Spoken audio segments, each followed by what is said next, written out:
ಆದಿಕಾಂಡ 12ನೇ ಅಧ್ಯಾಯ. ಆದಿಕಾಂಡ 12ನೇ ಅಧ್ಯಾಯದಿಂದ ನಾವು ಈಗ ನೋಡಿಕೊಳ್ಳೋಣ. ಈಗ ಯಾರ್ಯಾರು ಪ್ರಿಪೇರ್ ಆಗಿದ್ದೀನಿ ನಾನು ಮಾತಾಡ್ತೀನಿ ಅನ್ನೋರು ನಿಮ್ಮ ಹ್ಯಾಂಡ್ ರೈಸ್ ಮಾಡಬಹುದು.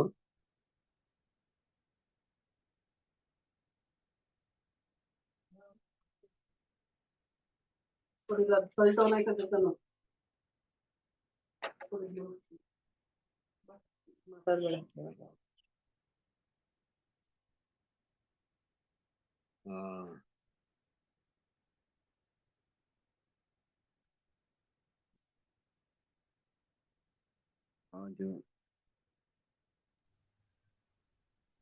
Sister, brother. ಹಲೋ. ಹೇಳಿ ಬ್ರದರ್. ಯಾರು? ತರುಣ್ ರಾಜ, ನಕುಲ್ ರಾಜ? ತರುಣ್ ಬ್ರದರ್. ತರುಣ್. ಆಯ್ತು, ಹೇಳಿ, ಓದಿ. ಕರ್ತನಲ್ಲಿ ಕರೆಯಲ್ಪಟ್ಟ ಎಲ್ಲಾ ಪ್ರೀತಿಯುಳ್ಳ ಸಹೋದರ ಸಹೋದರರೇ, ನಿಮ್ಮನ್ನು ತಂದೆಯಾದ ದೇವರ ನಾಮದಲ್ಲಿಯೂ ಮತ್ತು ರಕ್ಷಕನಾದ ಯೇಸು ಕ್ರಿಸ್ತರ ನಾಮದಲ್ಲಿಯೂ ವಂದನೆ ಸಲ್ಲಿಸುತ್ತಾ ಇವತ್ತಿನ ಪಾಠವನ್ನು ಪ್ರಾರಂಭ ಮಾಡೋಣ. ಇವತ್ತು ಅಬ್ರಾಮ್ ಬಗ್ಗೆ ತಿಳ್ಕೊಳೋಣ. ಅಬ್ರಾಮನು ಶೇಮನ ಸಂತತಿಯಿಂದ ಬಂದವನು. ಮತ್ತೆ ಅಬ್ರಾಮನ ತಂದೆ ತೇರನಿಗೆ 3 ಜನ ಮಕ್ಕಳು, ಅಬ್ರಾಮ್, ನಾಹೋರ್, ಹಾರಾನ್. ಅಬ್ರಾಮನ ಹೆಂಡತಿ ಸಾರಾಯ್ ಮತ್ತೆ ನಾಹೋರನ ಹೆಂಡತಿ ಮಿಲ್ಕಾ. ಒಂದು ದಿವಸ ದೇವರು ಅಬ್ರಾಮನಿಗೆ ಏನ್ ಹೇಳ್ತಾರಂದ್ರೆ, ನೀನು ಈ ಸ್ಥಳವನ್ನು ಬಿಟ್ಟು ಹೋಗು, ಮತ್ತೆ ನಾನು ತೋರಿಸುವಂತ ಸ್ಥಳಕ್ಕೆ ಹೋಗು. ಅಲ್ಲಿ ನಾನು ನಿನ್ಗೆ ದೊಡ್ಡ ಜನಾಂಗವಾಗಿ ಮಾಡುತ್ತೇನೆ, ಮತ್ತೆ ನಾನು ನಿನ್ಗೆ ಆಶೀರ್ವಾದ ಮಾಡ್ತೀನಿ. ಯಾರು ನಿನ್ನನ್ನು ಶಪಿಸುತ್ತಾರೋ ಅವ್ರಿಗೆ ನಾನು ಶಪಿಸುತ್ತೇನೆ, ಮತ್ತೆ ಯಾರು ನಿನ್ಗೆ ಆಶೀರ್ವಾದ ಮಾಡ್ತಾರೋ ಅವ್ರಿಗೆ ನಾನು ಆಶೀರ್ವಾದ ಮಾಡ್ತೀನಿ ಅಂತ ದೇವರು ಹೇಳ್ತಾರೆ. ಇದಾದ್ಮೇಲೆ ಅಬ್ರಾಮನು ಆ ಸ್ಥಳವನ್ನು ಬಿಟ್ಟು ಹೋಗ್ತಾರೆ. ಅವ್ರ ಜೊತೆ ಸೇವಕರು ಮತ್ತೆ ದನ ಕುರಿಗಳು ಮತ್ತೆ ಅವನ ಹೆಂಡತಿಯನ್ನು ಕರ್ಕೊಂಡು ಹೋಗ್ತಾರೆ. ಅಬ್ರಾಮನ ಜೊತೆ ಲೋಟನು ಸಹ ಬರ್ತಾರೆ. ಅವರು ಕಾನಾನ್ ದೇಶಕ್ಕೆ ಹೋಗ್ತಾರೆ. ಅಲ್ಲಿ ಕಾನಾನ್ ದೇಶದಲ್ಲಿ ಅವರು ನೋಡಿದಾಗ ಅಲ್ಲಿ ಬರಗಾಲ ಆಗಿರುತ್ತೆ. ಆ ಕಾರಣದಿಂದ ಅವರು ಕಾನಾನ್ ದೇಶ ಬಿಟ್ಟು ಐಗುಪ್ತ ದೇಶಕ್ಕೆ ಹೋಗ್ತಾರೆ. ಅವರು ಐಗುಪ್ತ ದೇಶಕ್ಕೆ ಹೋಗೋಕ್ಕಿಂತ ಮುಂಚೆ ಅಬ್ರಾಮನು ಸಾರಾಗೆ ಹೇಳ್ತಾರೆ, ನೀನು ಏನ್ ಅಂದ್ರೆ, ನಾನು ನಿನ್ನ ಗಂಡ ಅಂತ ಹೇಳ್ಬೇಡ, ನೀನ್ ನನ್ನ ತಂಗಿ ಅಂತ ಅಲ್ಲಿ ಐಗುಪ್ತ ದೇಶರಿಗೆ ಹೇಳು. ಯಾಕಂದ್ರೆ ನೀನು ತುಂಬಾ ಸುಂದರ ಆಗಿದ್ಯಾ. ನೀನೇನಾದ್ರು ನನ್ನ ಹೆಂಡತಿ ಅಂತ ನೀನ್ ನನ್ನ ಹೆಂಡತಿ ಅಂತ ಅಂದ್ರೆ ಅವ್ರು ನಿನ್ನ ನಿಮಿತ್ತ ನನ್ನನ್ನು ಕೊಲ್ಬೋದು ಅಂತ ಅಬ್ರಾಮನು ಹೇಳ್ತಾರೆ. ಅದಾದ್ಮೇಲೆ ಅವರು ಐಗುಪ್ತಕ್ಕೆ ಹೋದಾಗ ಆ ಸಾರಾಯಿ ಇದೇ ರೀತಿ ಹೇಳ್ತಾರೆ. ಆಗ ಐಗುಪ್ತರು ಅಬ್ರಾಮ್ ಮತ್ತೆ ಸಾರಾಯಿನ ಪಾರೋನ ಮನೆಗೆ ಕರ್ಕೊಂಡು ಹೋಗ್ತಾರೆ. ಆಗ ಪಾರೋನು ಸಾರಾಯಿನ ಒಂದು ಸೌಂದರ್ಯ ನೋಡಿ ಅವ್ರನ್ನ ಮದ್ವೆ ಆಗಕ್ಕೆ ನೋಡ್ತಾರೆ. ಆಗ ಪಾರೋನು ಅಬ್ರಾಹ್ಮನಿಗೆ ತುಂಬಾ ಉಪಚರಿಸ್ತಾನೆ. ಅವನಿಗೆ ಸೇವಕರು ಮತ್ತೆ ದನ ಕುರಿಗಳನ್ನು ಅಬ್ರಾಹ್ಮನಿಗೆ ಕೊಡ್ತಾರೆ. ಇದಾದ ಮೇಲೆ ಒಂದು ದಿವಸ ಪಾರವನ ಕನಸಿನಲ್ಲಿ ದೇವರು ಬಂದು ಹೇಳ್ತಾರೆ, ನೀನು ಅವನ ಇಟ್ಕೊಳ್ಳೋ ನಿಮಿತ್ತ ನೀನು ನಾಶ ಆಗುವೆ ಅಂತ ಹೇಳಿದಾಗ ಆ ಪಾರವನು ಎದುರುಕೊಂಡು ಅಬ್ರಾಹ್ಮನನ್ನ ಕಳಿಸ್ತಾರೆ. ಮತ್ತೆ ಹೇಳ್ತಾರೆ, ನೀನ್ ಈ ರೀತಿ ಏನು ಕಂದೆ, ನಿನ್ನ ಹೆಂಡತಿ ಅಂತ ಏನು ಕಂದಿಲ್ಲ ಅಂತ ಅಂದ್ಬಿಟ್ಟು ಪಾರವನ್ನ ಎದುರುಕೊಂಡು ಅಂತಾರೆ, ನೀನು ಫಸ್ಟ್ ಈ ದೇಶವನ್ನು ಬಿಟ್ಟು ಹೋಗು ಅಂತ ಅಂತಾರೆ. ಅಬ್ರಾಹ್ಮನು ಪಾರೋನ್ ಕೊಟ್ಟಿರೋ ಒಂದು ಸೇವಕರು ಮತ್ತೆ ಆ ದನ ಕುರಿಗಳನ್ನು ಸಹಿತ ಆ ದೇಶವನ್ನು ಬಿಟ್ಟು ಹೋಗ್ತಾರೆ. ಅಬ್ರಾಹ್ಮನು ತುಂಬಾ ಶ್ರೀಮಂತ ಆಗಿರ್ತಾರೆ. ಮತ್ತೆ ಲೋಟನು ಸಹ ತುಂಬಾ ಶ್ರೀಮಂತ ಆಗಿರ್ತಾನೆ.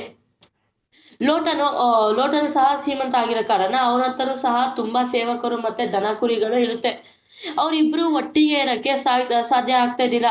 ಒಂದು ದಿವಸ ಅಬ್ರಾಮ್ ದನ ಕಾಯುವನು ಮತ್ತೆ ಲೋಟನ ದನ ಕಾಯುವನ ಮಧ್ಯದಲ್ಲಿ ಜಗಳ ಆಗುತ್ತೆ. ಆ ಜಗಳ ಆದದನ್ನು ಅಬ್ರಾಹ್ಮನ ಕಂಡು ಲೋಟನಿಗೆ ಹೇಳ್ತಾರೆ, ನಾವು ಒಟ್ಟಿಗೆ ಇರೋದು ಸಾಧ್ಯ ಆಗಲ್ಲ, ನಾವು ಬೇರೆ ಬೇರೆ ಕಡೆ ಹೋಗ್ಬೇಕು ಅಂತ ಅಂತಾರೆ.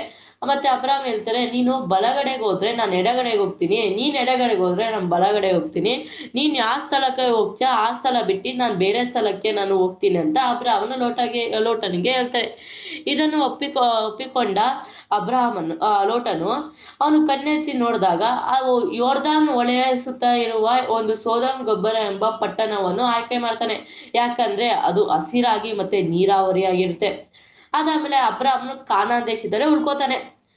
ಆದಾಗಲೇ ದೇವರು ಅಬ್ರಹಾಮನಿಗೆ ಏನಂತ ಹೇಳ್ತಾರಂದ್ರೆ, ನಿನ್ನ ನಿಮಿತ್ತವಾಗಿ ನಿನ್ನ ಸಂತಾನವು ಬೆಳೆಯುತ್ತೆ ಅಂತ ಅಂತಾರೆ. ಮತ್ತೆ ನೀನ್ ಎಲ್ಲೆಲ್ಲಿ ನೀನು ನೋಡ್ತೀಯ ಅದೆಲ್ಲ ನಿನ್ನ ಸ್ಥಳನೇ ಆಗುತ್ತೆ. ನೀನ್ ಎಲ್ಲೆಲ್ಲಿ ನಡೆದಾಡ್ತೀಯ ಅದೆಲ್ಲ ನಿನ್ನ ಸ್ಥಳ ಆಗುತ್ತೆ. ನಿನ್ನ ಸಂತಾನವನ್ನು ಇದು ಮಣ್ಣಿನ ಧೂಳಿನಷ್ಟು ಅಸಂಖ್ಯವಾಗಿ ಮಾಡ್ತಾನಂತ ದೇವರಲ್ಲಿ ಆಶೀರ್ವಾದ ಮಾಡ್ತಾರೆ. ಅದಾದ ಮೇಲೆ ಒಂದು ದಿವಸ ಲೋಟನು ಸೋದಮ್ ಗೊಬ್ಬರ ಪ್ರದೇಶದಲ್ಲಿ ಇರುವಾಗ ಕೆಲವು ರಾಜರು ಮತ್ತೆ ಕೆದೋರ್ ಗೋಮ ಎಂಬ ರಾಜನು ಸಹ ಬಂದ್ಬಿಟ್ಟು ಸೋದಮ್ ಗೊಬ್ಬರ ಪಟ್ಟಣವನ್ನು ಆಕ್ರಮ ಮಾಡಿ ಅದರಿಂದ ಆ ಪಟ್ಟಣವನ್ನು ಆಳ್ವಿಕೆ ಮಾಡ್ತಾರೆ. ಆಗ ಲೋಟನು ಸಹ ಒಂದು ಸೆರೆಗೆ ಹಾಕ್ತಾರೆ. ಆಗ ಒಬ್ಬ ಮನುಷ್ಯನು ಅಲ್ಲಿಂದ ತಪ್ಪಿಸಿಕೊಂಡು ಅಬ್ರಾಮ್ ಹತ್ರ ಬರ್ತಾನೆ. ಆ ಮನುಷ್ಯನ್ ಯಾರಂದ್ರೆ ಇಬ್ರಿಯ. ಆಗ ಈ ವಿಷಯನ ತಿಳ್ಕೊಂಡ ಅಬ್ರಾಮನು ಅವನ್ ಮನೆಯಲ್ಲೇ ಬೆಳೆಸಿದ ಒಂದು ಕೆಲವು ಯೋಧರನ್ನು ಕರ್ಕೊಂಡು ಹೋಗ್ತಾರೆ. ಆ ಯೋಧರು 315 ಜನ ಇರ್ತಾರೆ. ಮತ್ತೆ ಸ್ವಲ್ಪ ಸೇವಕರನ್ನು ಸಹ ಕರ್ಕೊಂಡೋಗಿ ರಾತ್ರಿಯಲ್ಲಿ 2 ಗುಂಪಾಗಿ ಹೋಗಿ ಆ ರಾಜರನ್ನು ಸೋಲಿಸ್ತಾರೆ. ಮತ್ತೆ ಲೋಟನನ್ನು ಬಿಡುಗಡೆ ಮಾಡಿ ಅವನ ಐಶ್ವರ್ಯವನ್ನು ಸಹ ಬಿಡುಗಡೆ ಮಾಡ್ಕೊಂಡು ಅಲ್ಲಿಂದ ಹೋಗ್ತಾರೆ. ಅದಾದ್ಮೇಲೆ ದೇವರು ಅಬ್ರಾಹ್ಮನಿಗೆ ಕಾಣಿಸ್ಕೋತಾರೆ.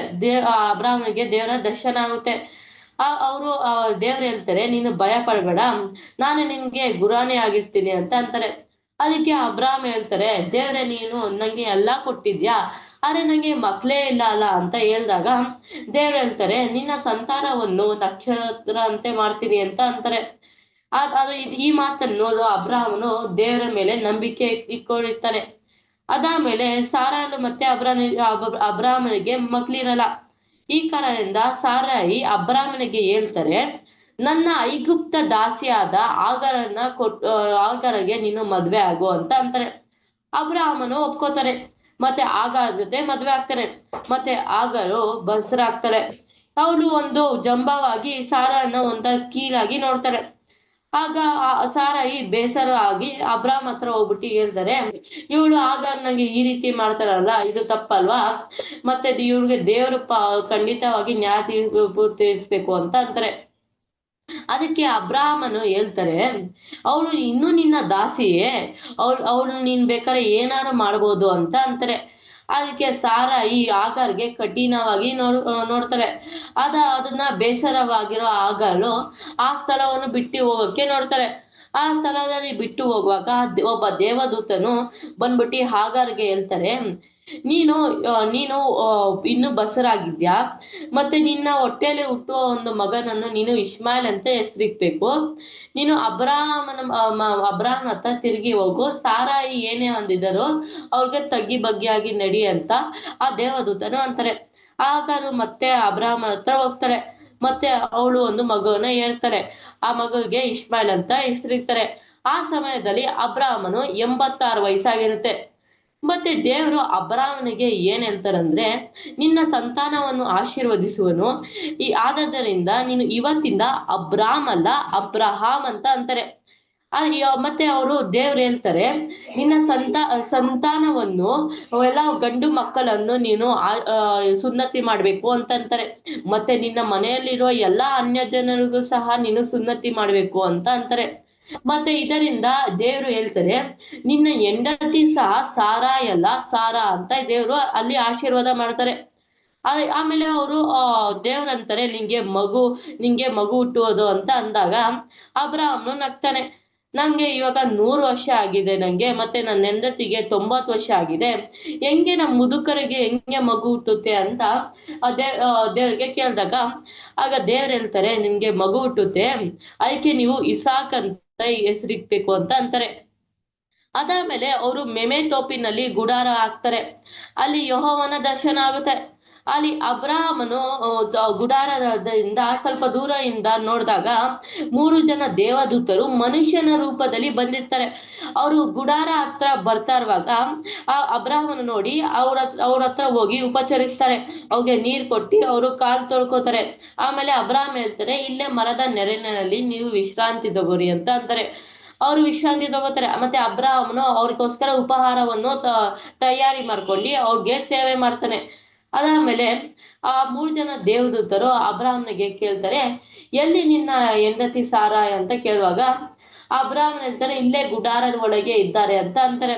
ಅದಕ್ಕೆ ಆ 3 ಜನ ದೇವದೂತರಂತಾರೆ ಬರುವ ವರ್ಷ ಇದೇ ಸಮಯದಲ್ಲಿ ನಿಂಗೆ ಒಬ್ಬ ಮಗನು ಹುಟ್ಟುವನು ಅಂತ ಅಂತಾರೆ. ಅದಕ್ಕೆ ಆ ಒಂದು ಗುಡಾರದಿಂದೆ ಆ ಸಾರಾಯಿ ಆ ಒಂದು ವಿಷಯವನ್ನು ತಿಳ್ಕೊತಾರೆ. ಅದನ್ನ ಅವ್ರು ಕೇಳಿಸ್ಕೊಂಡಾದ್ಮೇಲೆ ಸಾರಾ ನಗ್ತಾರೆ. ಹೆಂಗೆ ನಮ್ಗೆ ಈ ಒಂದು ಸ್ಥಿತಿಯಲ್ಲಿ ನಾವು ಮುದುಕರಾಗಿದ್ದೀರಲ್ಲ, ಹೆಂಗೆ ನಮ್ಗೆ ಮಕ್ಳು ಹುಟ್ಟುತ್ತೆ ಅಂತ ಅನ್ಕೊಂಡು ನಗ್ತಾರೆ. ಅದಾದ್ಮೇಲೆ ಸ್ವಲ್ಪ ದೂರದವರೆಗೂ ಅವರು 3 ಜನ ದೇವದೂತರು ಇರ್ತಾರಲ್ಲ, ಅವರು ಹೋಗೋವರೆಗೂ ಸ್ವಲ್ಪ ದೂರವರೆಗೂ ಅಬ್ರಾಹ್ಮನು ಅವ್ರ ಜೊತೆ ಹೋಗ್ತಾರೆ.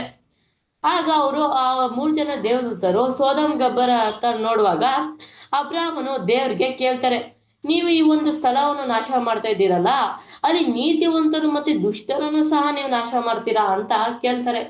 ಆವಾಗ ಅವ್ರ ಅಬ್ರಾಹ್ಮ ಹೇಳ್ತಾರೆ, ಕನಿಷ್ಠ 50 ಜನ ನೀತಿವಂತರಿದ್ರೆ ಅದಕ್ಕೆ ಆ ಒಂದು ಸ್ಥಳವನ್ನು ನಾಶ ಮಾಡಲ್ವಾ ಅಂತ ಕೇಳುವಾಗ ದೇವರು ಇಲ್ಲ ಅಂತಂತಾರೆ. ಅದೇ ರೀತಿ ಅವರು 45, 30, 20 ಮತ್ತೆ ಕನಿಷ್ಠ ಲಾಸ್ಟ್ ಆಗಿ 10 ಕೇಳ್ತಾರೆ. ಆಗ ದೇವರು ಆ 10 ಜನ ನೀತಿವಂತರಿದ್ರು ಸಹ ನಾನು ನಾಶ ಮಾಡಲ್ಲ ಅಂತ ಅಂತಾರೆ. ಅದಾದ್ಮೇಲೆ ಅಬ್ರಾಹ್ಮನು ಮತ್ತೆ ಅವನ ಗುಡಾರಕ್ಕೆ ಹಿಂತಿರುಗಿ ಹೋಗ್ತಾನೆ. ಆ 3 ಜನ ದೇವದೂತರು ಲೋಟನ ಬಳಿಗೆ ಬರ್ತಾರೆ. ಆಗ ಅಲ್ಲಿ ಲೋಟನು ಸೋದಮ್ ಗೊಬ್ಬರ ಒಂದು ಬಾಗಿಲಿನಲ್ಲಿ ಕೂತಿರ್ತಾನೆ. ಅವರು ಆ 3 ಜನ ದೇವದೂತರನ್ನು ನೋಡಿದ ಲೋಟನು ಉಪಚರಿಸ್ತಾನೆ. ಅದಾದ್ಮೇಲೆ ಅವರು 3 ಜನ ದೇವದೂತರ ಅವರು ಲೋಟನಿಗೆ ಹೇಳ್ತಾರೆ, ನೀನು ಫಸ್ಟ್ ಈ ಒಂದು ಸ್ಥಳವನ್ನು ಖಾಲಿ ಮಾಡಿ ಹೋಗು, ನಿನ್ನ ಹೆಂಡತಿ ಮತ್ತೆ ನಿನ್ನ ಮಕ್ಕಳನ್ನು ಈ ಸ್ಥಳದಿಂದ ಕರ್ಕೊಂಡು ಹೋಗು, ಯಾಕಂದ್ರೆ ನಾವು ಈ ಸ್ಥಳವನ್ನು ನಾಶ ಮಾಡಕ್ಕೆ ಬಂದಿದ್ದೇವೆ ಅಂತ ಅಂತಾರೆ. ಆಮೇಲೆ ಈ ಮಾತನ್ನು ಕೇಳಿದ ಲೋಟನು ಆ ಸ್ಥಳವನ್ನು ಬಿಡ್ತಾರೆ. ಅದಕ್ಕಿಂತ ಮುಂಚೆ ದೇವದೂತರು ಲೋಟನಿಗೆ ಏನ್ ಹೇಳ್ತಾರಂದ್ರೆ, ನೀನು ಕರ್ಕೊಂಡು ಹೋಗುವಾಗ ಸೋದಮ್ ಗೊಬ್ಬರ ನಾಶವಾಗುವಾಗ ನೀವು ಯಾರನ್ನು ಹಿಂದೆ ತಿರುಗಿ ನೋಡ್ಬಾರ್ದು, ಇಲ್ಲಾಂದ್ರೆ ನೀವು ಉಪ್ಪಿನ ಕಂಬ ಆಗ್ತೀರಾ ಅಂತ ಆ ದೇವದೂತರು ಲೋಟನಿಗೆ ಹೇಳ್ತಾರೆ.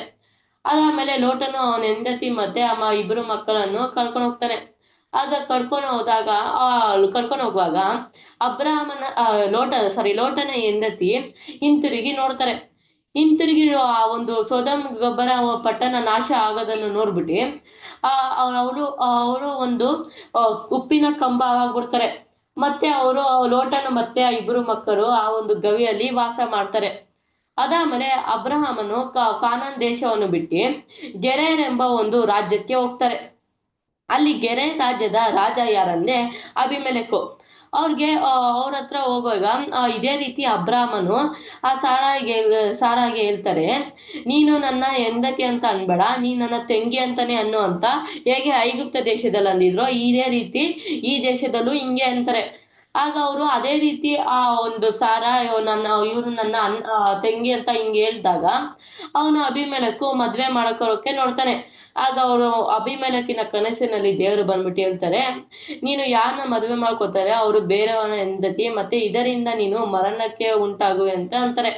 ಅದಾದ್ಮೇಲೆ ಆ ವಿಷಯವನ್ನು ತಿಳ್ಕೊಂಡ ಆ ರಾಜ ಅಭಿಮೆಲೆಕು ಹೋಗ್ಬಿಟ್ಟು ಅಬ್ರಾಹ್ಮನಿಗೆ ಕೇಳ್ತಾರೆ, ನೀನೇನಕ್ಕೆ ಈ ರೀತಿ ಹೇಳಿಲ್ಲ, ನೀನು ಏನಕ್ಕೆ ನೀನ್ ಹೆಂಡತಿ ಅಂತ ಹೇಳಿಲ್ಲ ಅಂತ ಕೇಳಿದಾಗ ಅಬ್ರಾಹ್ಮ ಅಂತಾರೆ, ಇಲ್ಲಿರುವ ಜನರೆಲ್ಲ ದುಷ್ಟರಾಗ್ತಾರೆ ಮತ್ತೆ ದೇವರಿಗೆ ಅವಿಧೇಯತೆಯಿಂದ ನಡ್ಕೋತಾರೆ, ಅವ್ರಿಗೆ ದೇವ್ರ ಕಂಡ್ರೆ ಭಯನೇ ಇಲ್ಲ. ಇವಾಗ ನಾನೇನಾದ್ರು ಅವನ ಗಂಡ ಸಾರಾನ ಗಂಡ ಅಂತ ಅಂದ್ರೆ ಆ ಸಾರನ ನಿಮಿತ್ತ ನನ್ನನ್ನು ಕೊಲ್ಲಬಹುದು ಅಂತ ಅಂತಾರೆ.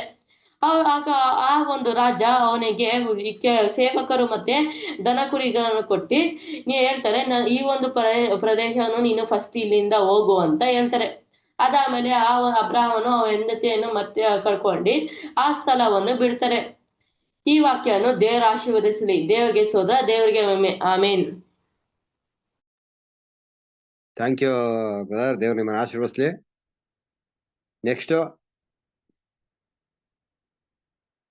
ಯಾರು ಮಾತಾಡ್ತೀರಾ? ಹ್ಯಾಂಡ್ ರೈಸ್ ಮಾಡ್ಬೋದು.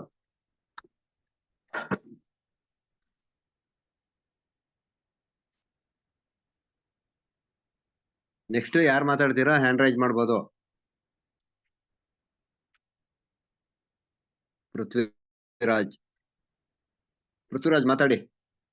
ಬ್ರದರ್. ಕ್ರಿಸ್ತನಲ್ಲಿ ಕರೆಯಲ್ಪಟ್ಟ ಎಲ್ಲಾ ಸಹೋದರ ಸಹೋದರಿಯರಿಗೂ ವಂದನೆಗಳು. ಇವತ್ತು ನಾವು ಅಬ್ರಹಾಮನ ಚರಿತ್ರೆ ಬಗ್ಗೆ ನೋಡೋಣ.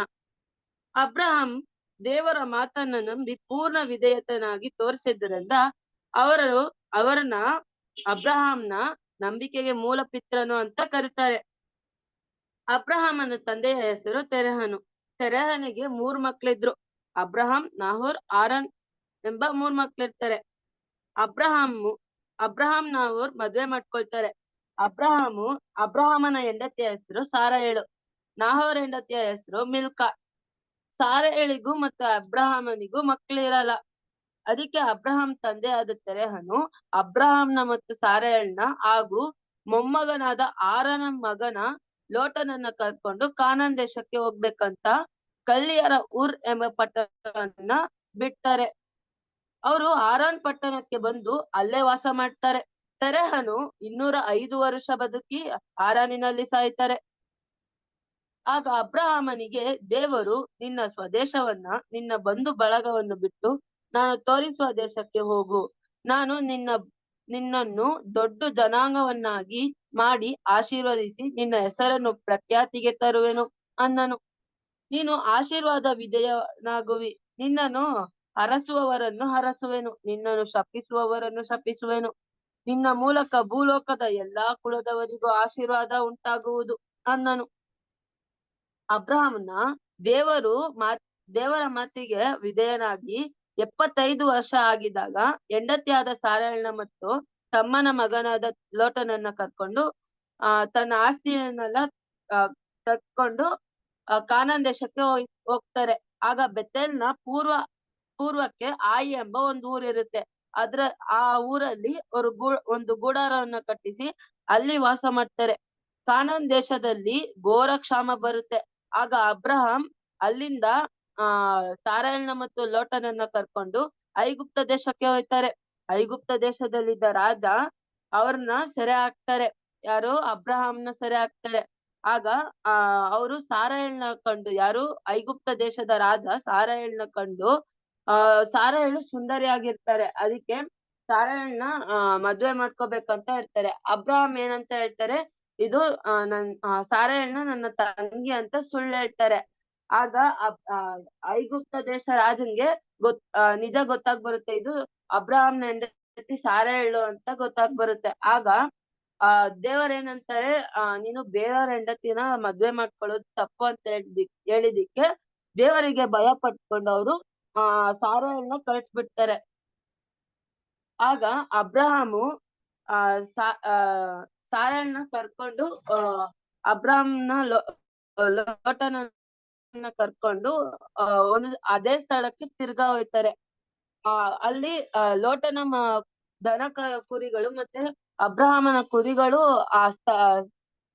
ಬಹಳ ಇರುತ್ತೆ. ಅದಕ್ಕೆ ಆ ಸ್ಥಳದಲ್ಲಿ ಜಾಗ ಸಾಲಲ್ಲ.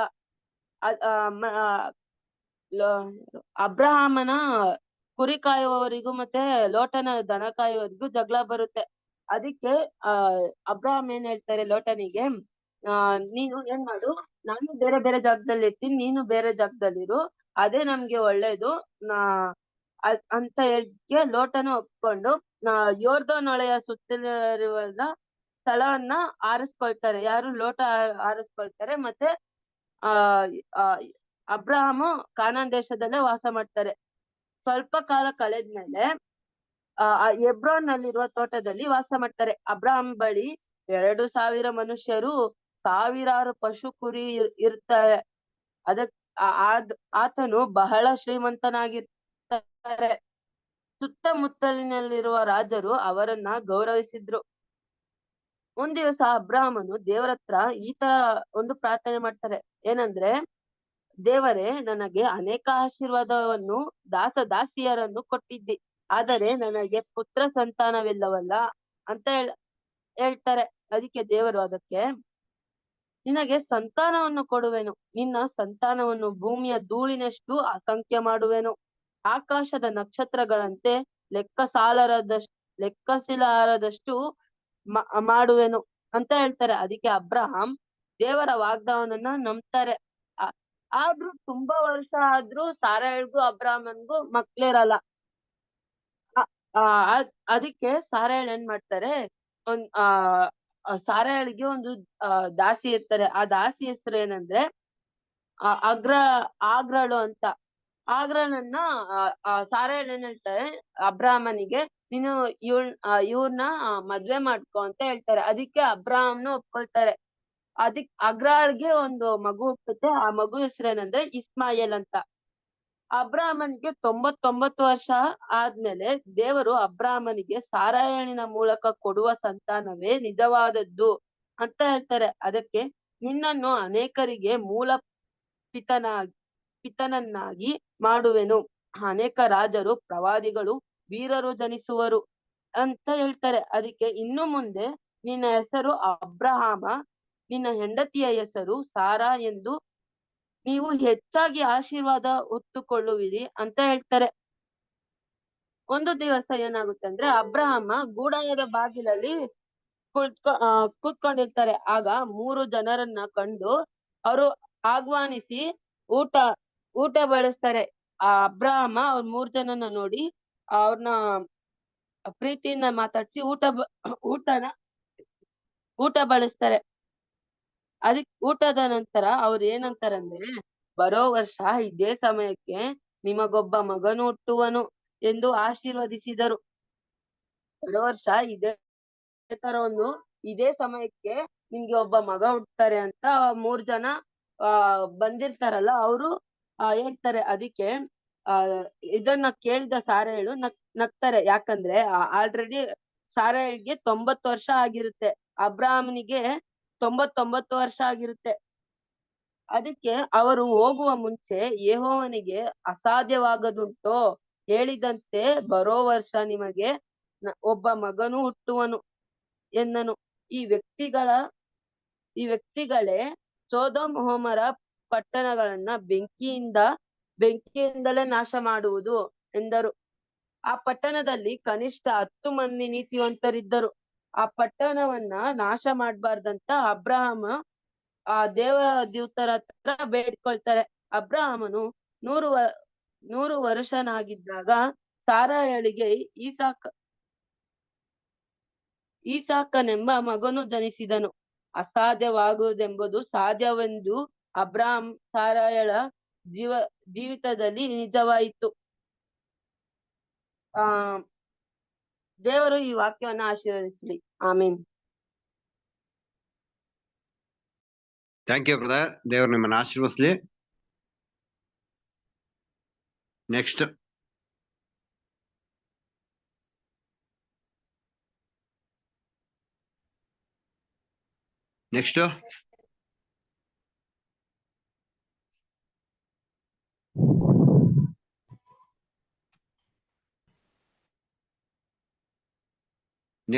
ಜೋಸುವ. Joshua brother. ಕೇಳಿಸ್ತೀಯಾ ಬ್ರದರ್? ಏನೋ ನೆಟ್ವರ್ಕ್ ಪ್ರಾಬ್ಲಮ್ ಇರ್ಬೇಕೇನೋ. ಈಗ ಕೇಳಿಸ್ತಾ ಇದೆ. Okay brother. ಓಕೆ, ಓದಿ. ಕರ್ತನಲ್ಲಿ ಪ್ರೀತಿಯುಳ್ಳ ಸಹೋದರ ಸಹೋದರಿಯರಿಗೆ ಸರಿಯಾದ ದೇವರ ನಾಮದಲ್ಲಿಯೂ ರಕ್ಷಕನಾದ ಯೇಸು ಕ್ರಿಸ್ತನ ನಾಮದಲ್ಲಿಯೂ ವಂದನೆಗಳು. ಇವತ್ತು ನಾವು ಅಬ್ರಾಮನ ಬಗ್ಗೆ ನೋಡೋಣ. ಈ ಅಬ್ರಾಮನು ಯಾರಂದ್ರೆ ದೇವರಿಗೆ ಸಹೋದರನು, ಮತ್ತೆ ನಂಬಿಕೆಯ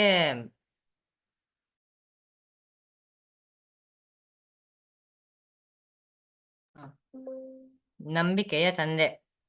ಇವರು ಯಾರಂದ್ರೆ ಅಬ್ರಾಮನು ತೆರಹನ ಮಗನು. ಮತ್ತೆ ಇವ್ರಿಗೆ ಒಂದು ಹೆಂಡತಿ ಇರ್ತಾರೆ, ಅವ್ರ ಹೆಸರು ಸಾರಹಳು ಅಂತ. ಇವರು ಮೊದಲು ಕಲ್ಯರ ಊರಲ್ಲಿ ಇರ್ತಾರೆ. ಮತ್ತೆ ದೇವರು ಇವ್ರನ್ನ ನೀನು ನಿನ್ನ ಸ್ವದೇಶವನ್ನು ಬಂಧು ಬಳಗವನ್ನು ಬಿಟ್ಬಿಟ್ಟು ನಾನು ಹೇಳುವ ದೇಶಕ್ಕೆ ಬಾ ಅಂತ ಕರೀತಾರೆ. ಯಾವಾಗ ಅಬ್ರಾಮನು ಈ ಕಲ್ಯಾರ ಊರನ್ನು ಬಿಟ್ಬಿಟ್ಟು ಕಾನಾನ್ ದೇಶಕ್ಕೆ ಹೋಗಕ್ಕೆ ಎಲ್ಲ ಸಿದ್ಧತೆಯನ್ನು ಮಾಡ್ಕೊಂಡು ಪ್ರಯಾಣ ಮಾಡ್ತಾರೆ. ಅವಾಗ ಅವ್ರ ಜೊತೆ ಲೋತನು ಕೂಡ ಬರ್ತಾರೆ. ಈ ಲೋತನು ಯಾರಂದ್ರೆ ಹಾರನನ ಮಗನು. ಮತ್ತೆ ಹಂಗೆ ಇವರು ಪ್ರಯಾಣ ಮಾಡ್ತಿರ್ಬೇಕಾರೆ, ಇವರು ಕಾನಾನ್ ದೇಶದಲ್ಲಿ ಉಳ್ಕೊಂಡಿರ್ಬೇಕಾರೆ ಇವರ ತಂದೆಯಾದ ತೆರಹನು, ಅಂದ್ರೆ ಅಬ್ರಾಮನ ತಂದೆಯಾದ ತೆರಹನು 205 ವರ್ಷ ಬದುಕ್ಬಿಟ್ಟು ಅವರು ಅಲ್ಲಿ ಕಾನಾನ್ ದೇಶದಲ್ಲಿ ತೀರ್ಕೊಂತಾರೆ. ಇದಾದ್ಮೇಲೆ ಅಬ್ರಾಮನು ತನ್ನ ಪ್ರಯಾಣವನ್ನು ಮುಂದುವರಿಸ್ತಾರೆ. ಇದಾದ್ಮೇಲೆ ಅವರು ಮುಂದೆ ಹೋಗ್ತಿರ್ಬೇಕಾದ್ರೆ ಅವರು ಮುಂದೆ ಹಂಗೆ ಹೋಗ್ತಿರ್ಬೇಕಾದ್ರೆ ಅವರು ಕಾನಾನಿನ ದಕ್ಷಿಣ ಭಾಗಕ್ಕೆ ಹೋಗ್ತಿರ್ಬೇಕಾದ್ರೆ ಅಲ್ಲಿ ಕ್ಷಾಮ ಜಾಸ್ತಿ ಇರೋದ್ರಿಂದ ಅವರು ಐಗುಪ್ತ ದೇಶದಲ್ಲಿ ಒಂದ್ ಸ್ವಲ್ಪ ದಿನ ಇರೋಣ ಅಂತ ಅಬ್ರಾಮನು ಯೋಚನೆ ಮಾಡ್ತಾರೆ.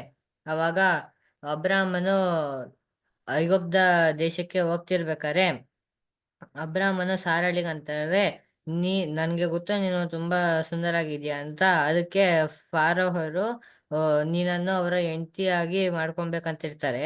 ಅದಕ್ಕೆ ನೀನೇನಾದ್ರು ಇವ್ರನ್ನ ಅಬ್ರಾಮನು ನನ್ ಗಂಡ ಅಂತಂದ್ರೆ ಅವರು ನಿನ್ನ ನಿಮಿತ್ತವಾಗಿ ನನ್ನನ್ನು ಕೊಳ್ತಾರೆ. ಅದಕ್ಕೆ ನೀನು ಅವರಿಗೆ ನಾನು ನಿನ್ಗೆ ಅಣ್ಣನಾಗ್ಬೇಕು ಅಥವಾ ನೀನ್ ನನ್ಗೆ ತಂಗಿ ಆಗ್ಬೇಕಂತ ಅನ್ನು ಅಂತ ನೀನು ಅವ್ರಿಗೆ ಹೇಳು ಅಂತ ಅಂತಾರೆ. ಅವಾಗ ಈ ಸಾರಾಳನ್ನು ನೋಡ್ಬಿಟ್ಟು ಈ ಫರೋವನ ಪ್ರಧಾನರು ಫರೋವನ ಬಳಿಗೆ ತಗೊಂಬರ್ತಾರೆ. ಅವಾಗ ಫಾರೋಹನು ಅಬ್ರಾಮನಿಗೆ ಸಾರಾಳ ನಿಮಿತ್ತ ಎಷ್ಟೊಂದು ಐಶ್ವರ್ಯನೆಲ್ಲ ಕೊಡ್ತಾರೆ. ಅವಾಗ ಆದ್ರೆ ಯೆಹೋವನು ಫಾರೋ ಈ ಫಾರೋನನ್ನ ವಂಶಕ್ಕೆ ಅಂದ್ರೆ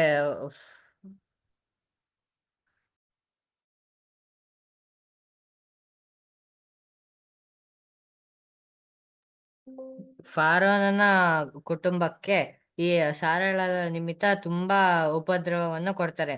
ಅದಕ್ಕೆ ಫಾರೋವನನು ಈ ಅಬ್ರಾಮನ ಕರೆದ್ಬಿಟ್ಟು ಅಬ್ರಾಮನಿಗೆ ಹೇಳ್ತಾರೆ, ನೀನು ಯಾಕೆ ಮೊದ್ಲೇ ಹೇಳಿಲ್ಲ ಇದು ಇವಳು ನಿಮ್ಮ ಹೆಂಡತಿ ಅಂತ? ನಾನು ಇವಳನ್ನ ನನ್ನ ಹೆಂಡತಿಯಾಗಿ ಮಾಡ್ಕೊಳಕ್ ಹೋಗ್ತಿದ್ನಲ್ಲ ಅಂತ ಅಂದ್ಬಿಟ್ಟು ಅಬ್ರಾಮನಿಗೆ ಸಾರಳನ್ ಕೊಟ್ಬಿಟ್ಟು ಅಬ್ರಾಮ ಐಗುಪ್ತ ದೇಶನ ಬಿಟ್ಬಿಟ್ಟು ಕಾನಾನ್ನ ದಕ್ಷಿಣ ಭಾಗದಿಂದ ಪ್ರಯಾಣ ಮಾಡ್ಕೊಂಡು ಹೋಗ್ತಾರೆ. ಮತ್ತೆ ಮತ್ತೆ ಇವರು ಬೆತೇಲಿಗೂ ಮತ್ತೆ ಆಯಿಗೂ ಮಧ್ಯದಲ್ಲಿ ಗುಡಾರ ಹಾಕೊಂಡು ವಾಸ ಮಾಡ್ತಿರ್ತಾರೆ. ಇವರು ವಾಸ ಮಾಡ್ತಿರ್ಬೇಕಾರೆ ಈ ಅಬ್ರಾಮನ ದನ ಕಾಯುವವರಿಗೂ ಮತ್ತೆ ಲೋತನ ದನ ಕಾಯುವವರಿಗೂ ಇಬ್ರಿಗೂ ಜಗಳ ಆಗತ್ತೆ. ಅದಕ್ಕೆ ಅಬ್ರಾಮನು ಅಂತಾರೆ, ನಾವ್ ಈ ತರ ಜಗಳಾಡೋದ್ ಸರಿಯಲ್ಲ. ನೀನು ಬಲಕ್ ಹೋದ್ರೆ ನಾನು ಎಡಕ್ ಹೋಗ್ತೀನಿ, ನೀನು ಎಡಕ್ ಹೋದ್ರೆ ನಾನು ಬಲಕ್ ಹೋಗ್ತೀನಿ ಅಂತಾರೆ. ಅದಕ್ಕೆ ಲೋತನು ಕಣ್ಣೆತ್ ನೋಡಿದಾಗ ಅವ್ರಿಗೆ ಸೋದಮ್ ಗೊಮ್ರ ದೇಶ ಕಾಣಿಸತ್ತೆ. ಮತ್ತೆ ಆ ಸೋದಮ್ ಗೊಮ್ರ ದೇಶ ಹೆಂಗಿತ್ತಂದ್ರೆ ಅದು ಯೆಹೋವನ ವನದಂತೆ ಇತ್ತು. ಮತ್ತೆ ಅದು ಐಗುಪ್ತ ದೇಶದಂತೆ ನೀರಾವರಿ ಆಗಿತ್ತು. ಅದಕ್ಕೆ ಲೋತನು ಸೋದಮ್ ಗೊಮ್ರ ದೇಶಕ್ಕೆ ಹೋಗ್ತಾರೆ. ಮತ್ತೆ ಅಬ್ರಾಮನು ಮೆಮ್ರೆ ತೋಪಿನಲ್ಲಿ ಇರ್ತಾರೆ. ಮತ್ತೆ ಈ ಲೋತನ ಐಶ್ವರ್ಯವನ್ನೆಲ್ಲ ರಾಜರು ಸೂರೆ ಮಾಡ್ಕೊಂಡಿರ್ತಾರೆ. ಅದಕ್ಕೆ ಅಬ್ರಾಮನು 318 ಸೇವಕರ ಜೊತೆ 318 ಸೇವಕರ ಜೊತೆ ಲೋತನ ಎಲ್ಲ ಐಶ್ವರ್ಯನೆಲ್ಲ ಬಿಡಿಸ್ಕೊಂಡ್ ಬರೋಕೆ ಹೋಗ್ತಾರೆ. ಮತ್ತೆ ಅವರು ಆ ರಾಜರನ್ನು ಸೋಲಿಸ್ಬಿಟ್ಟು ಈ ಲೋತನ ಐಶ್ವರ್ಯನೆಲ್ಲ ತಿರ್ಗಾ ತಗೊಂಡ್ಬರ್ತಿರ್ಬೇಕಾರೆ ಅವ್ರಿಗೆ ಮೆಲ್ಕಿಜೆದೆಕ್ ಅಂತ ಮೆಲ್ಕಿಜೆದೆಕ್ಕು ಮೆಲ್ಕಿಜೆದೆಕ್ಕು ಸಾಲೇಮಿನ ಅರಸ ಸಿಗ್ತಾರೆ. ಮತ್ತೆ ಈ ಮೆಲ್ಕಿಜೆದೆಕ್ಕು ಅಬ್ರಾಮನಿಗೆ ರೊಟ್ಟಿ ದ್ರಾಕ್ಷರಸ ಕೊಟ್ಬಿಟ್ಟು ಅಬ್ರಾಮನನ್ನು ಆಶೀರ್ವದಿಸ್ತಾರೆ. ಮತ್ತೆ ಅಬ್ರಾಮನು ಅವರು ಬಿಡಿಸ್ಕೊಂಡ್ ಬಂದಿರುವಂತದ್ರಲ್ಲಿ 10ರಲ್ಲಿ 1 ಭಾಗನ ಮೆಲ್ಕಿಜೆದೆಕ್ಕಿಗೆ ಕೊಡ್ತಾರೆ.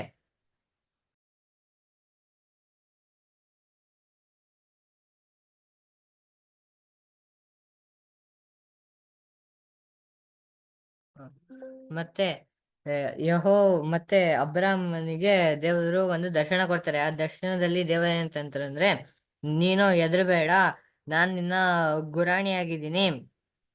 ನೀನು ನೀನು ಇನ್ನೂ ಹೋಗ್ಬೇಕು, ನಿನ್ಗೆ ಒಂದು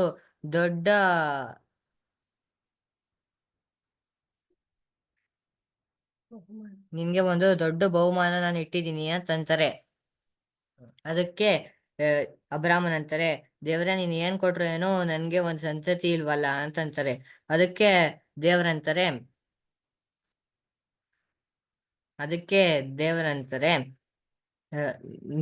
ನಿನ್ನ ಹೊಟ್ಟೆಯಲ್ಲಿ ಹುಟ್ಟುವ ಮಗನೇ, ಈ ನಿನ್ನ ಈ ನನ್ ಈ ನಿನ್ನ ಆಸ್ತಿಗೆ ಮತ್ತೆ ನನ್ನ ಒಡಂಬಡಿಕೆಗೆ ಅವನೇ ಬಾಧ್ಯನಾಗಿರ್ತಾನೆ ಅಂತ ಅಂತಾರೆ. ಮತ್ತೆ ಮತ್ತೆ ಇದೆಲ್ಲ ಆಗಮಲೆ ಸಾರಳ್ಳಿಗೆ ಒಬ್ಳು ದಾಸಿ ಇರ್ತಾರೆ, ಅವ್ರ ಹೆಸರು ಹಾಗಾರ್ ಅಂತ. ಮತ್ತೆ ಸಾರರು ಏನಂತಂದ್ರೆ, ನೀನು ಅಬ್ರಾಮ್ನಿಗೆ ನೀನು ಹಾಗಾರನ್ನು ಮದ್ವೆ ಮಾಡ್ಕೊ, ಯಾಕಂದ್ರೆ ನನ್ಗೆ ಮಗು ಇಲ್ವಲ್ಲ ಅಂತ ಅಂತಾರೆ. ಅದಕ್ಕೆ ಅದಕ್ಕೆ ಅಬ್ರಾಮನ್ನು ಹಾಗರ್ ಜೊತೆ ಮದ್ವೆ ಆಗ್ತಾರೆ. ಮತ್ತೆ ಅವ್ರಿಗೊಂದು ಮಗು ಬರುತ್ತೆ, ಇಷ್ಮಾಯೇಲ್ ಅಂತ. ಮತ್ತೆ ಅಬ್ರಾಮನು ಸುಮಾರು 99 ವಯಸ್ಸಾಗಿರ್ಬೇಕಾರೆ ದೇವರು ಅವರ ಹೆಸರನ್ನ ಅಬ್ರಹಾಮ್ ಇಂದ ಅಬ್ರಹಾಮನು ಅಂತ ಇಡ್ತಾರೆ. ಮತ್ತೆ ಸಾರಾನ ಹೆಸರು ಸಾರಾಳುವಿಂದ ಸಾರಾ ಅಂತ ಇಡ್ತಾರೆ. ಮತ್ತೆ ಅವ್ರಿಗೆ ಸುನ್ನತಿಯ ಕ್ರಮ, ಮತ್ತೆ ಅವರು ದೇವರ ವಾಗ್ದಾನವನ್ನು ಪೂರೈಸಕ್ಕೆ ಸಾರ ಸಾರಾಗೆ ಒಂದು ಮಗು ಬರುತ್ತೆ. ಆ ಮಗುನ ಹೆಸರು ನೀವು ಈಸಾಕ್ ಅಂತ ಇಡ್ಬೇಕು. ಅವನು ಅವನ್ ಅವನ ಜೊತೆಗೆ ನಾನು ಒಡಂಬಡಿಕೆ ಮಾಡ್ಕೊಂತೀನಿ ಅಂತ ಅಂತಾರೆ. ಮತ್ತೆ ಒಂದು ದಿನ ಹಿಂಗೆ 3 ಜನ ಪುರುಷರು ಬರ್ತಾರೆ. ಅವರು ಅಬ್ರಾಮನ ಮನೆಗೆ ಬಂದ್ಬಿಟ್ಟು, ಸಾರಾಳ ಹೊಟ್ಟೆಯಲ್ಲಿ ಒಂದು ಮಗು ಹುಟ್ಟುತ್ತೆ, ಆ ಮಗು ಹೆಸರು ನೀವು ಈಸಾಕ್ ಅಂತ ಇಡ್ಬೇಕು ಈಸಾಕ್ ಅಂತ ಇಡ್ಬೇಕು ಅಂತ ಅಂತಾರೆ. ಅದಕ್ಕೆ ಸಾರಾಳು ಈ ಮಾತನ್ನು ಕೇಳ್ಬಿಟ್ಟು ನಗ್ತಾರೆ. ಮತ್ತೆ ಈ ಮೂರು ಪುರುಷರು ಯಾರಂದ್ರೆ, ಈ ಸೊದೋಮ್ ಗೊಮ್ರ ದೇಶವನ್ನು ನಾಶ ಮಾಡಕ್ಕೆ ಬರುತ್ತಾರೆ. ಈ ವಿಷಯನ ಅಬ್ರಾಮನ ಹತ್ರ ಮುಚ್ಚಿಡಬಾರ್ದು ಅಂತ ಅಬ್ರಾಮನಿಗೆ ಈ ಸೊದೋಮ್ ಗೊಮ್ರ ದೇಶದ ಬಗ್ಗೆ ಅಂತಾರೆ. ಮತ್ತೆ ಈ ಮೂರು ಪುರುಷರು ಸೊದೋಮ್ ಗೊಮ್ರನ್ನ ನಾಶ ಮಾಡಕ್ ಹೋಗ್ತಿರ್ಬೇಕಾರೆ ಅವ್ರಿಗೆ ಲೋತರು ಸಿಗ್ತಾರೆ. ಮತ್ತೆ ಅವರು ಈ ಲೋತು ಅವರಿಗೆಲ್ಲ, ನಾವು ಈ ಪಟ್ಟಣವನ್ನು ನಾಶ ಮಾಡ್ತಿದೀವಿ, ನೀವು ನೀವು ಹಿಂದೆ ತಿರುಗದೆ ಓಡ್ರಿ, ಯಾರಾದ್ರೂ ಹಿಂದೆ ತಿರುಗದೆ ಅವರು ಉಪ್ಪಿನ ಸ್ತಂಭ ಹಾಕ್ತೀರಾ ಅಂತ ಅಂತಾರೆ. ಅದಕ್ಕೆ ಲೋತ್ರು ಅವರ ಹೆಂಡತಿ ಅವ್ರ ಮಕ್ಕಳು ಎಲ್ಲ ಓಡ್ತಿರ್ಬೇಕಾದ್ರೆ ಲೋತನ ಹೆಂಡತಿ ಹಿಂದಗಡೆ ತಿರುಗ್ತಾರೆ. ಅವಾಗ ಅವರು ಅಲ್ಲೇ ಉಪ್ಪಿನ ಸ್ತಂಭ ಆಗ್ಬಿಡ್ತಾರೆ. ಮತ್ತೆ ಮತ್ತೆ ಈ 3 ಪುರುಷರು ಹೇಳ್ದಂತೆ ಮುಂದಿನ ವರ್ಷದಲ್ಲೇ ಒಂದು ಮಗು ಹುಟ್ಟತ್ತೆ. ಆ ಮಗುನ ಹೆಸರು ಈಸಾಕ್ ಅಂತ ಇಡ್ತಾರೆ. ಮತ್ತೆ ಈಸಾಕನು ಸುಮಾರು 18 ವರ್ಷ ಆಗಿರ್ಬೇಕಾದ್ರೆ ಅಬ್ರಾಮನಿಗೆ ದೇವ್ರು ಬಂದ್ಬಿಟ್ಟು, ನೀನು ನಿನ್ನ ಮಗನನ್ನು ನನ್ಗೆ ಯಜ್ಞವಾಗಿ ಕೊಡು ಅಂತಾರೆ. ಅದಕ್ಕೆ ಅಬ್ರಾಮನು ಎಲ್ಲ ಸಿದ್ಧತೆಯನ್ನು ಮಾಡ್ಕೊಂಡು ಈ ದೇವ್ರಲ್ಲಿದ್ದ ಬೆಟ್ಟಕ್ಕೆ ಈಸಾಕನ್ನು ಕರ್ಕೊಂಡು ಹೋಗ್ಬಿಟ್ಟು ಈಸಾಕನನ್ನು ಬಲಿಪೀಠದ ಮೇಲೆ ಮಲಗಿಸ್ಬಿಟ್ಟು ಇನ್ನೇನು ಅವ್ರನ್ನ ಬಲಿ ಕೊಡಕ್ ಹೋಗ್ಬೇಕು.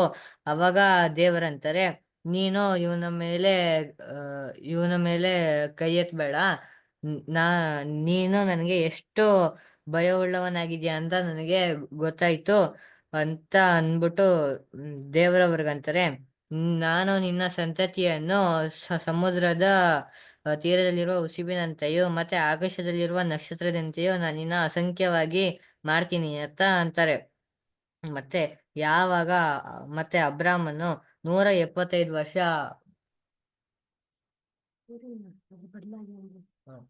ಮತ್ತೆ ಈಸಾಕನ ಬದಲು ದೇವರು ಒಂದು ಕುರಿನ ಈಡು ಬಲಿಯಾಗಿ ಕೊಡ್ತಾರೆ. ಮತ್ತೆ ಅಬ್ರಾಮನು ಅಲ್ಲಿ ಯಜ್ಞವನ್ನು ಸಲ್ಲಿಸ್ತಾರೆ. ಮತ್ತೆ ಆ ಸ್ಥಳಕ್ಕೆ ಯೆಹೋವ ಹೀರೆ ಅಂತ ಹೆಸರು ಇಡ್ತಾರೆ, ಅಂದ್ರೆ ಯೆಹೋವನು ದಯಪಾಲಿಸ್ತಾರೆ ಅಂತ. ಮತ್ತೆ ಅಬ್ರಾಮನು 175 ವರ್ಷ ಆಗಮೇಲೆ ಅವರು ಮರಣ ಹೊಂತಾರೆ. ಮತ್ತೆ ಅವರನ್ನು ಮಕ್ಬೇಲದ ಗವಿಯಲ್ಲಿ ಸಮಾಧಿ ಮಾಡ್ತಾರೆ. Thank you brother. ದೇವಿ ವಾಕ್ಯವನ್ನು ಆಶೀರ್ವದಿಸಿ. ಥ್ಯಾಂಕ್ ಯು ಜೋಸಫ್ ದೇವ್ರನ್ನ ಆಶೀರ್ವದಿಸಿ. ನೆಕ್ಸ್ಟ್ ಲೋಕೇಶ್ ಧನ್ಯ.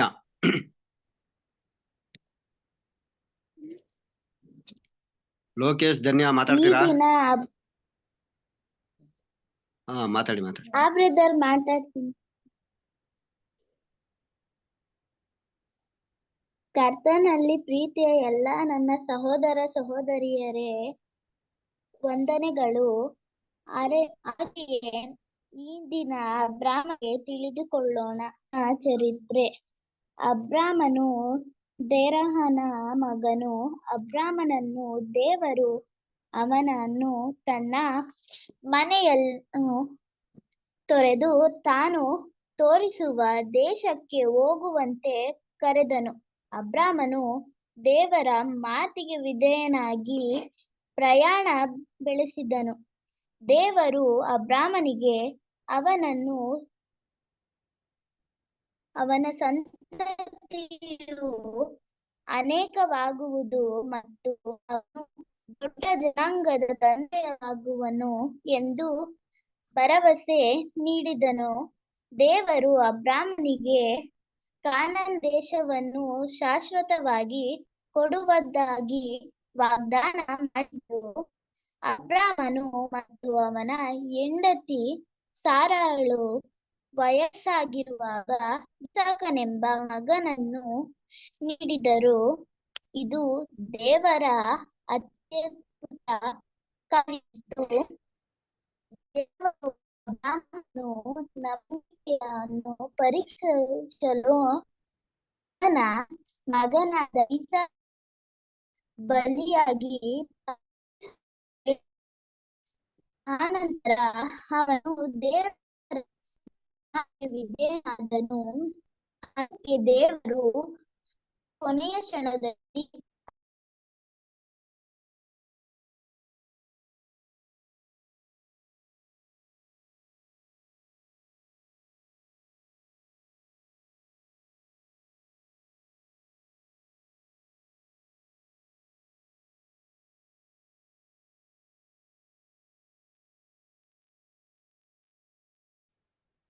ಊಟ ಗೀತೆ ಕೇಳ್ತಾ ಇಲ್ಲ. ದೇವರು ಅಬ್ರಾಮನ ನಂಬಿಕೆಯನ್ನು ಮೆಚ್ಚಿ ಆಶೀರ್ವದಿಸಿದರು. ಅಬ್ರಾಮನು ದೀರ್ಘ ಮತ್ತು ನೆಮ್ಮದಿಯ ಜೀವನವನ್ನು ನಡೆಸಿದನು.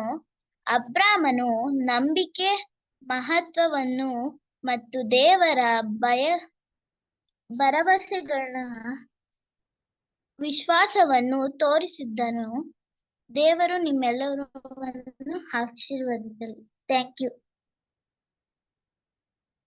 ನಮಸ್ತೆ ಬ್ರದರ್.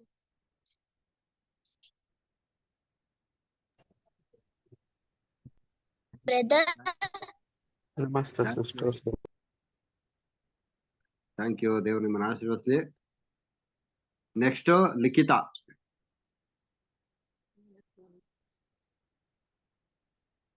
S brother. ಹೇಳ್ತೀರಾ? ಹಾ ಬ್ರದರ್, ಹೇಳ್ತೀನಿ.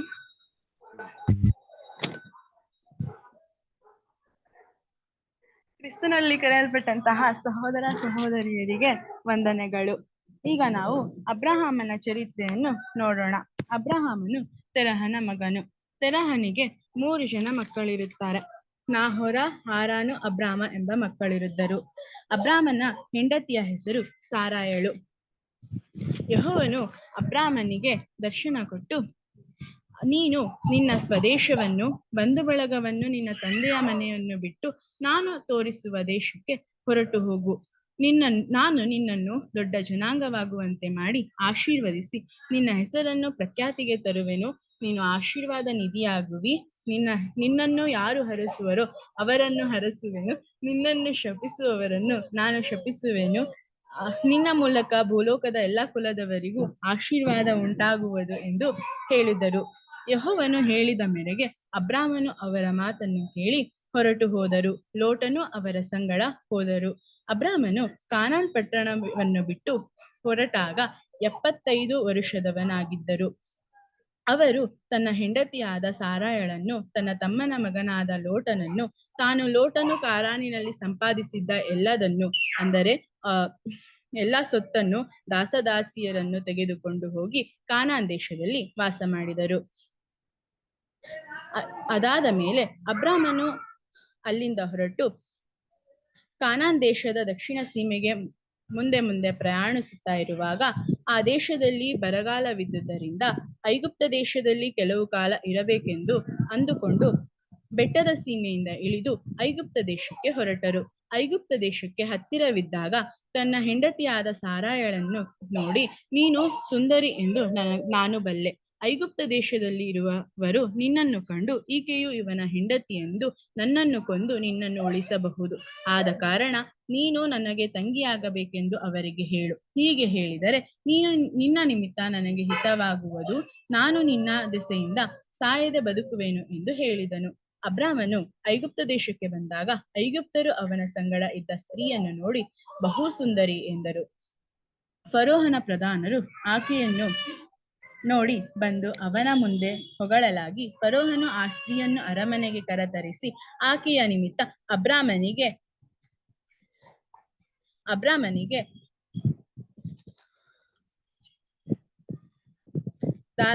ಉಪಕಾರ ಮಾಡಿದರು. ಆಗ ಅಬ್ರಾಮನಿಗೆ ಕುರಿದನಗಳು, ಗಂಡು ಹೆಣ್ಣು ಕತ್ತೆಗಳು, ದಾಸದಾಸಿಯರು, ಒಂಟೆಗಳು ದೊರೆತವು. ಆದರೆ ಯೆಹೋವನು ಫರೋಹನಿಗೆ ಅವನ ಮನೆಯವರಿಗೂ ಅಬ್ರಾಮನ ಹೆಂಡತಿಯ ಸಾರಾಳ ನಿಮಿತ್ತ ಬಹಳ ಕಷ್ಟಗಳನ್ನು ಉಂಟು ಮಾಡಿ ಬಾಧಿಸಿದನು. ಆಗ ಫರೋಹನು ಅಬ್ರಾಮನನ್ನು ಕರೆಯಿಸಿ, ಯಾಕೆ ಹೀಗೆ ಮಾಡಿದೆ? ಹೆಂಡತಿ ಎಂದು ಯಾಕೆ ನನಗೆ ತಿಳಿಸಲಿಲ್ಲ? ತಂಗಿ ಎಂದು ಯಾಕೆ ಹೇಳಿದೆ? ಹೀಗೆ ಹೇಳಿದ್ದರಿಂದ ಆಕೆಯನ್ನು ಹೆಂಡತಿಯಾಗಲಿಕ್ಕೆ ತೆಗೆದುಕೊಂಡೆನಲ್ಲ. ಈಗೋ ನಿನ್ನ ಹೆಂಡತಿ, ಕರೆದುಕೊಂಡು ಹೋಗು ಎಂದು ಹೇಳಿ ಅವನ ಸೇವಕರಿಗೆ ಅಪ್ಪಣೆ ಕೊಟ್ಟರು. ಅವರು ಮತ್ತೆ ಕಾನಾನ್ ದೇಶದ ದಕ್ಷಿಣ ಪ್ರಾಂತ್ಯಕ್ಕೆ ಬಂದರು. ಅಬ್ರಾಮನು ಬಹು ಐಶ್ವರ್ಯವಂತನಾಗಿದ್ದನು. ಅವನಿಗೆ ಬೆಳ್ಳಿ ಬಂಗಾರವು ಸಾಕಷ್ಟು ಇದ್ದವು. ಅದೇ ರೀತಿ ಲೋಟನು ಕೂಡ ಕುರಿದನ ಗುಡಾರಗಳಿದ್ದವು. ಹಾಗೆ ಅವರಿಬ್ಬರಿಗೂ ಆ ಸ್ಥಳ ಸಾಕಾಗಲಿಲ್ಲ. ಆಗ ಅದೇ ದಿನದಲ್ಲಿ ಅಬ್ರಾಮನ ದನ ಕಾಯುವವರಿಗೂ ಲೋಟನ ದನ ಕಾಯುವವರಿಗೂ ಜಗಳ ಹುಟ್ಟಿತು. ಆಗ ಅಬ್ರಾಮನು ಲೋಟನನ್ನು ಕರೆದು, ನನಗೂ ನಿನಗೂ ನನ್ನ ದನ ಕಾಯುವವರಿಗೂ ನಿನ್ನ ದನ ಕಾಯುವವರಿಗೂ ಜಗಳವಾಗಬಾರದು, ಏಕೆಂದರೆ ನಾವು ಅಣ್ಣ ತಮ್ಮಂದಿರಲ್ಲವೇ? ನನ್ನನ್ನು ಬಿಟ್ಟು ನೀನು ಒಬ್ಬನೇ ಎಲ್ಲಿಗಾದರೂ ಹೋಗು ಅಂತ. ನೀನು ಎಡಗಡೆಗೆ ಹೋದರೆ ನಾನು ಬಲಗಡೆಗೆ ಹೋಗುತ್ತೇನೆ, ಅಥವಾ ನೀನು ಬಲಗಡೆಗೆ ಹೋದರೆ ನಾನು ಎಡಗಡೆಗೆ ಹೋಗುತ್ತೇನೆ ಎಂದು ಹೇಳಿದನು. ಹಾಗೆ ಲೋಟನು ಅವನ ಮಾತನ್ನು ಒಪ್ಪಿಕೊಂಡು ಕಣ್ಣೆತ್ತಿ ನೋಡಲಾಗಿ ಯೊರ್ದನ್ ಹೊಳೆಯ ಸುತ್ತಣ ಪ್ರದೇಶವನ್ನು ನೋಡಿ ಅವನು ನೀರಾವರಿಯ ಸ್ಥಳವನ್ನು ತಿಳಿದುಕೊಂಡು ಅಲ್ಲಿಗೆ ಹೋದನು. ಸೊದೋಮ್ ಗೊಮೋರಗಳ ಪಟ್ಟಣಗಳನ್ನು ಆರಿಸಿಕೊಂಡು ಅಲ್ಲಿಗೆ ಹೋಗಿ ವಾಸ ಮಾಡಿದನು. ಲೋಟನು ಅಬ್ರಾಮನನ್ನು ಬಿಟ್ಟು ಬೇರೆಯಾದ ನಂತರ ಅಬ್ರಾಮನಿಗೆ ಯೆಹೋವನು ದರ್ಶನ ಕೊಟ್ಟು, ನೀನಿರುವ ಸ್ಥಳದಿಂದ ದಕ್ಷಿಣ ಉತ್ತರ 4 ದಿಕ್ಕುಗಳಲ್ಲೂ ತಿರುಗಿ ನೋಡು. ನೀನು ನೋಡುವಂತ ಈ ದೇಶವನ್ನೆಲ್ಲ ನಿನ್ನ ಸಂತಾನಕ್ಕೆ ಶಾಶ್ವತವಾಗಿ ಕೊಡುವೆನು. ನೀನು ಓಡಾಡುವ ಸ್ಥಳವನ್ನೆಲ್ಲ ನಿನ್ನ ಸಂತಾನಕ್ಕೆ ಕೊಡುವೆನು ಎಂದು ಹೇಳಿದನು. ಆಗ ಕೆಲವು ರಾಜರುಗಳೆಲ್ಲರೂ ಸೇರಿ ಕೆದೋರ್ ಗೊಮೋರದ ರಾಜರ ಜೊತೆ ಯುದ್ಧ ಮಾಡಿದರು. ಆಗ ಬೆರಗ ಮೊದಲಾದ ಇವರೆಲ್ಲರೂ 12 ವರ್ಷ ಕೆದೊರ್ಲೋಮನವರಿಗೆ ಆಧೀನರಾಗಿದ್ದರು. 13ನೆಯ ವರುಷದಲ್ಲಿ ಅವರೆಲ್ಲರೂ ತಿರುಗಿ ಬಿದ್ದರು. ಆಗ ಅಲ್ಲಿಂದ ತಪ್ಪಿಸಿಕೊಂಡ ಒಬ್ಬ ವ್ಯಕ್ತಿ ಅಬ್ರಾಮನಿಗೆ ಇದನ್ನೆಲ್ಲ ವಿಷಯವನ್ನ ತಿಳಿಸಿದಾಗ, ಅಬ್ರಾಮನು 318 ಮಂದಿ ಅವರ ಸೇವಕರನ್ನು ಕರೆದುಕೊಂಡು ಹೋಗಿ ಅವರ ಜೊತೆ ಯುದ್ಧ ಮಾಡಿ ಲೋಟನನ್ನು ಅವನಲ್ಲಿ ಇದ್ದ ಎಲ್ಲ ಆಸ್ತಿಯನ್ನು ಅಲ್ಲಿ ಇದ್ದ ಎಲ್ಲರನ್ನು ಬಿಡಿಸಿ ಕರೆತಂದನು. ಈ ಸಂಗತಿಗಳೆಲ್ಲ ನಡೆದ ಮೇಲೆ ಯೆಹೋವನು ಅಬ್ರಾಮನಿಗೆ ದರ್ಶನ ಕೊಟ್ಟು, ಅಬ್ರಾಮನೇ, ಭಯಪಡಬೇಡ, ನಾನು ನಿನಗೆ ಗುರಾಣಿಯಾಗಿದ್ದೇನೆ, ನಿನಗೋಸ್ಕರ ಅತ್ಯಧಿಕ ಬಹುಮಾನವನ್ನು ಇಟ್ಟದೆ ಅಂತ ಹೇಳಿದರು. ಅದಕ್ಕೆ ಅಬ್ರಾಮನು, ಕರ್ತನಾದ ಯೆಹೋವನೇ, ನೀನು ನನಗೆ ಏನು ಕೊಟ್ಟರೇನು? ನನಗೆ ಸಂತಾನವಿಲ್ಲದವನಾಗಿ ಹೋಗುವೆನಾದ್ದರಿಂದ ನನ್ನ ಆಸ್ತಿ ಎಲ್ಲ ದಮಸ್ಕದ ಎಲೀಷನ ಪಾಲಾಗುವುದಲ್ಲ ಎಂದು ಹೇಳಿದನು. ಅದಕ್ಕೆ ತಿರುಗಿ ಅಬ್ರಾಮನು, ನೀನು ನನಗೆ ಸಂತಾನ ಕೊಡಲಿಲ್ಲವಾದ್ದರಿಂದ ನನ್ನ ಮನೆಯಲ್ಲಿ ಹುಟ್ಟಿದವನೇ ನನಗೆ ಬಾಧ್ಯಸ್ಥನಾಗಬೇಕಾಯಿತು ಎಂದು ಹೇಳಿದನು. ಅದಕ್ಕೆ ಯೆಹೋವನು ಅವನ ಸಂಗಡ ಮಾತಾಡಿ, ಇವನು ನಿನಗೆ ಬಾಧ್ಯಸ್ಥನಾಗುವುದಿಲ್ಲ, ನಿನ್ನ ಹೊಟ್ಟೆಯಲ್ಲೇ ಹುಟ್ಟಿದವನು ನಿನಗೆ ಬಾಧ್ಯಸ್ಥನಾಗುವನು ಎಂದು ಹೇಳಿ ಹೊರಗೆ ಕರೆದುಕೊಂಡು ಹೋಗಿ, ಆಕಾಶದ ಕಡೆಗೆ ನೋಡು, ನಕ್ಷತ್ರಗಳನ್ನು ನಿನ್ನ ಕೈಯಲ್ಲಿ ಲೆಕ್ಕಿಸುವುದಾದರೆ ಲೆಕ್ಕಿಸು, ನಕ್ಷತ್ರಗಳನ್ನು ಆಕಾಶದ ಕಡೆ ನಿನ್ನ ಸಂತಾನವು ಅಷ್ಟಾಗುವುದು ಎಂದು ಹೇಳಿದರು. ಅಬ್ರಾಮನು ಯೆಹೋವನನ್ನು ಬಲವಾಗಿ ನಂಬಿದನು. ಯೆಹೋವನು ಅವನ ನಂಬಿಕೆಯನ್ನು ಅವನ ಲೆಕ್ಕಕ್ಕೆ ನೀತಿ ಎಂದು ಎಣಿಸಿದನು. ಆಮೇಲೆ ಆತನು ಅವನಿಗೆ, ಈ ದೇಶದ ಬಾಧ್ಯತೆಯನ್ನು ನಿನಗೆ ಕೊಡುವುದಕ್ಕೋಸ್ಕರ ನಿನ್ನನ್ನು ಊರ್ ಎಂಬ ಕಲ್ದಿಯರ ಪಟ್ಟಣದಿಂದ ಬರಮಾಡಿದ ಯೆಹೋವನು ನಾನು ಎಂದು ಹೇಳಲು, ಅವನು, ಕರ್ತನಾದ ಯೆಹೋವನೇ, ನಾನು ಇದನ್ನು ಬಾಧ್ಯವಾಗಿ ಹೊಂದುವೆನೆಂದು ತಿಳಿದುಕೊಳ್ಳುವುದು ಹೇಗೆ ಎಂದು ಕೇಳಿದ್ದಕ್ಕೆ, ನೀನು 3 ವರುಷಗಳ ಮಣಕ, ಆಡು, ಟಗರು ಇವುಗಳನ್ನು, ಬೆಳವಕ್ಕಿಯನ್ನು, ಪಾರಿವಾಳದ ಮರಿಯನ್ನು ತೆಗೆದುಕೊಂಡು ಬಾ ಅಂದನು. ಇವುಗಳನ್ನು ತೆಗೆದುಕೊಂಡು ಬಂದು ಪಶುಗಳನ್ನು ಕಡಿದು 2 ಹೋಳುಗಳನ್ನು ತುಂಡನ್ನು ಎದುರಾಗಿ ಇಟ್ಟನು. ಪಕ್ಷಿಗಳನ್ನು ಮಾತ್ರ ಅವರು ಕಡಿಯಲಿಲ್ಲ. ಅಬ್ರಾಮನ ಹೆಂಡತಿಯಾದ ಸಾರಯಳಿಗೆ ಮಕ್ಕಳಿರಲಿಲ್ಲ. ಆಕೆಗೆ ಐಗುಪ್ತ ದೇಶದವಳಾದ ಹಾಗರಳೆಂಬ ದಾಸಿ ಇದ್ದಳು. ಅದಕ್ಕೆ ಅಬ್ರಾಮನಿಗೆ ಸಾರಳು, ನನಗೆ ಮಕ್ಕಳಿಲ್ಲ, ಆದ್ದರಿಂದ ನೀನು ನನ್ನ ಐಗುಪ್ತ ದಾಸಿಯಾದ ಹಾಗರಳನ್ನು ಮದುವೆ ಮಾಡಿಕೊ ಎಂದು ಹೇಳಿದಕ್ಕೆ ಅಬ್ರಾಮನು ಅದಕ್ಕೆ ಒಪ್ಪಿಗೆ ಕೊಟ್ಟನು. ಹಾಗರಳು ಬಸುರಾಗಿ ಅವಳು ಬಸುರಾದನೆಂದು ತಿಳಿದುಕೊಂಡು ಸಾರಳನ್ನು ತಾತ್ಸಾರ ಮಾಡಿದಳು. ಆಗ ಸಾರಯಳು ಅಬ್ರಾಮನಿಗೆ, ನನ್ನ ಗೋಳು ನಿನಗೆ ತಗಲಲಿ, ನನ್ನ ದಾಸಿ ತಾನು ಬಸುರಾದನೆಂದು ನನ್ನನ್ನು ತಾತ್ಸಾರ ಮಾಡುತ್ತಿದ್ದಾಳೆ ಎಂದು ಹೇಳಿದಕ್ಕೆ ಅಬ್ರಾಮನು, ನಿನ್ನ ದಾಸಿ ನಿನ್ನ ಬಳಿಯಲ್ಲೇ ಇದ್ದಾಳೆ, ನೀನು ಮನಸ್ಸು ಬಂದಂತೆ ಮಾಡಬಹುದು ಎಂದು ಹೇಳಿದಾಗ, ಆಗ ಸಾರಳು ಅವಳಿಗೆ ಕಷ್ಟ ಕೊಡಲು ಅವಳು ಮರಳುಗಾಡಿನಲ್ಲಿ ಶೂರಿನ ಮಾರ್ಗದ ಒರತೆಯಲ್ಲಿ ಹತ್ತಿರ ಇರುವಾಗ ಯೆಹೋವನ ದೂತನು ಅವನಿಗೆ ಕಾಣಿಸಿಕೊಂಡು, ಸಾರಯಳ ದಾಸಿಯಾದ ಹಾಗರಳೆ, ಎಲ್ಲಿಗೆ ಹೋಗುತ್ತಿದ್ದಿ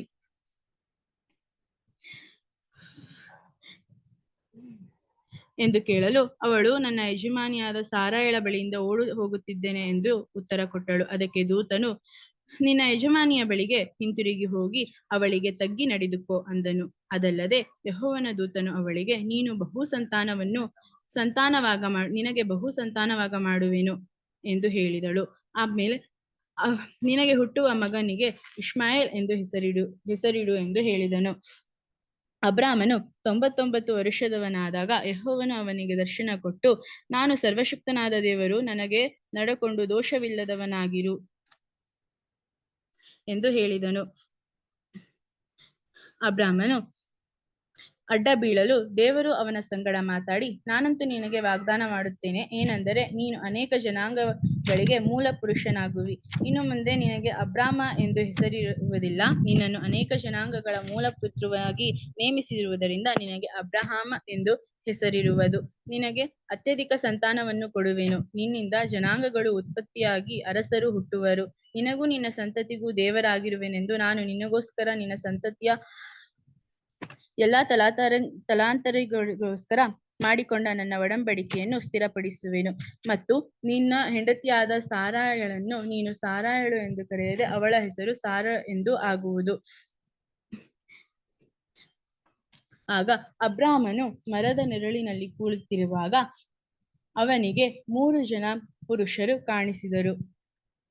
3 ಜನ ಪುರುಷರನ್ನು ನೋಡಿ ಓಡಿ ಹೋಗಿ ಅವರಿಗೆ ಸಾಷ್ಟಾಂಗ ನಮಸ್ಕಾರ ಮಾಡಿ ಅವರನ್ನು ತಮ್ಮ ಬಳಿಗೆ ಕರೆದುಕೊಂಡು ಬಂದು ಉಪಚಾರ ಮಾಡಿದನು.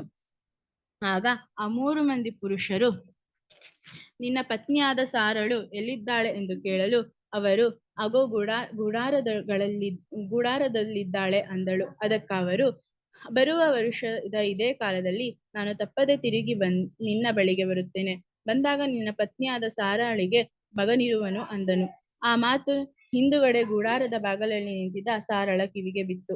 ಆಗ ಸಾರಳು, ಅಬ್ರಾಮನು ವೃದ್ಧನಾಗಿದ್ದಾನೆ, ನಾನು ವೃದ್ಧಳಾಗಿದ್ದೇನೆ, ಹೀಗಿರಲಾಗಿ ನನಗೆ ಮಗನು ಹುಟ್ಟುವನೆ ಎಂದು ನಕ್ಕಳು. ಆಗ ದೂತನು ಅವಳನ್ನು ನೋಡಿ, ಯಾಕೆ ನಕ್ಕೆ? ಯೆಹೋವ ದೇವರಿಗೆ ಅಸಾಧ್ಯವಾಗಿದ್ದು ಉಂಟೆ? ನಾನು ಹೇಳಿದಂತೆಯೇ ಬರುವ ವರ್ಷದ ಇದೇ ಕಾಲದಲ್ಲಿ ನಾನು ನಿನ್ನ ಬಳಿಗೆ ಬಂದಾಗ ಸಾರಳಿಗೆ ಮಗನಿರುವನು ಎಂದು ಹೇಳಿದನು. ಆಗ ಸಾರಳು ಭಯಪಟ್ಟು, ನಾನು ನಗಲಿಲ್ಲ ಎಂದು ಸುಳ್ಳು ಹೇಳಿದಳು. ಅದಕ್ಕೆ ದೂತರು, ಹಾಗನ್ನಬೇಡ, ನೀನು ನಕ್ಕದ್ದು ನಾನು ನೋಡಿದೆನು ಅಂದರು. ಆ ಮನುಷ್ಯರು ಅಲ್ಲಿಂದ ಹೊರಟು ಸೊದೋಮಿನ ಕಡೆಗೆ ಹೋದರು.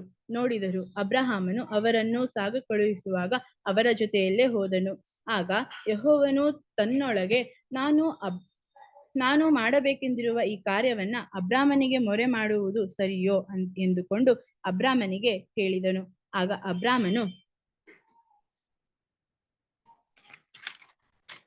ಅಬ್ರಾಮನು, ನೀನು ದುಷ್ಟರ ಸಂಗಡ ನೀತಿವಂತರನ್ನು ನಾಶ ಮಾಡುವಿಯಾ? ಒಂದು ವೇಳೆ ಆ ಊರೊಳಗಡೆ 50 ಮಂದಿ ನೀತಿವಂತರಿದ್ದರೂ ಆ ಊರನ್ನು ನಾಶ ಮಾಡುವೆ ಎಂದು ಕೇಳಿದಕ್ಕೆ ದೇವದೂತರು, ಇಲ್ಲ, ನಾಶ ಮಾಡುವುದಿಲ್ಲ ಎಂದು ಹೇಳಿದರು. ಅದೇ ರೀತಿಯಾಗಿ 45 ಮಂದಿ, 40 ಮಂದಿ, 30 ಮಂದಿ, 30 ಮಂದಿ, 20 ಮಂದಿ, 10 ಮಂದಿ, ಕೊನೆಗೆ 10 ಮಂದಿ ಸಿಕ್ಕರು. ಅದನ್ನು ನಾಶ ಮಾಡುವಿಯಾ ಎಂದು ಕೇಳಿದಕ್ಕೆ ಅವರು ಇಲ್ಲ ಎಂದು ಹೇಳಿದರು. ಮತ್ತೆ ಅಬ್ರಾಮನು ತನ್ನ ಗುಡಾರಕ್ಕೆ ಹಿಂತಿರುಗಿ ಹೋದರು. ಆ ದೂತರಿಬ್ಬರು ಸಾಯಂಕಾಲದಲ್ಲಿ ಸೊದೋಮಿಗೆ ಬಂದಾಗ ಲೋಟನು ಸೊದೋಮಿನಲ್ಲಿ ಊರು ಬಾಗಲಲ್ಲಿ ಕೂತುಕೊಂಡಿದ್ದನು.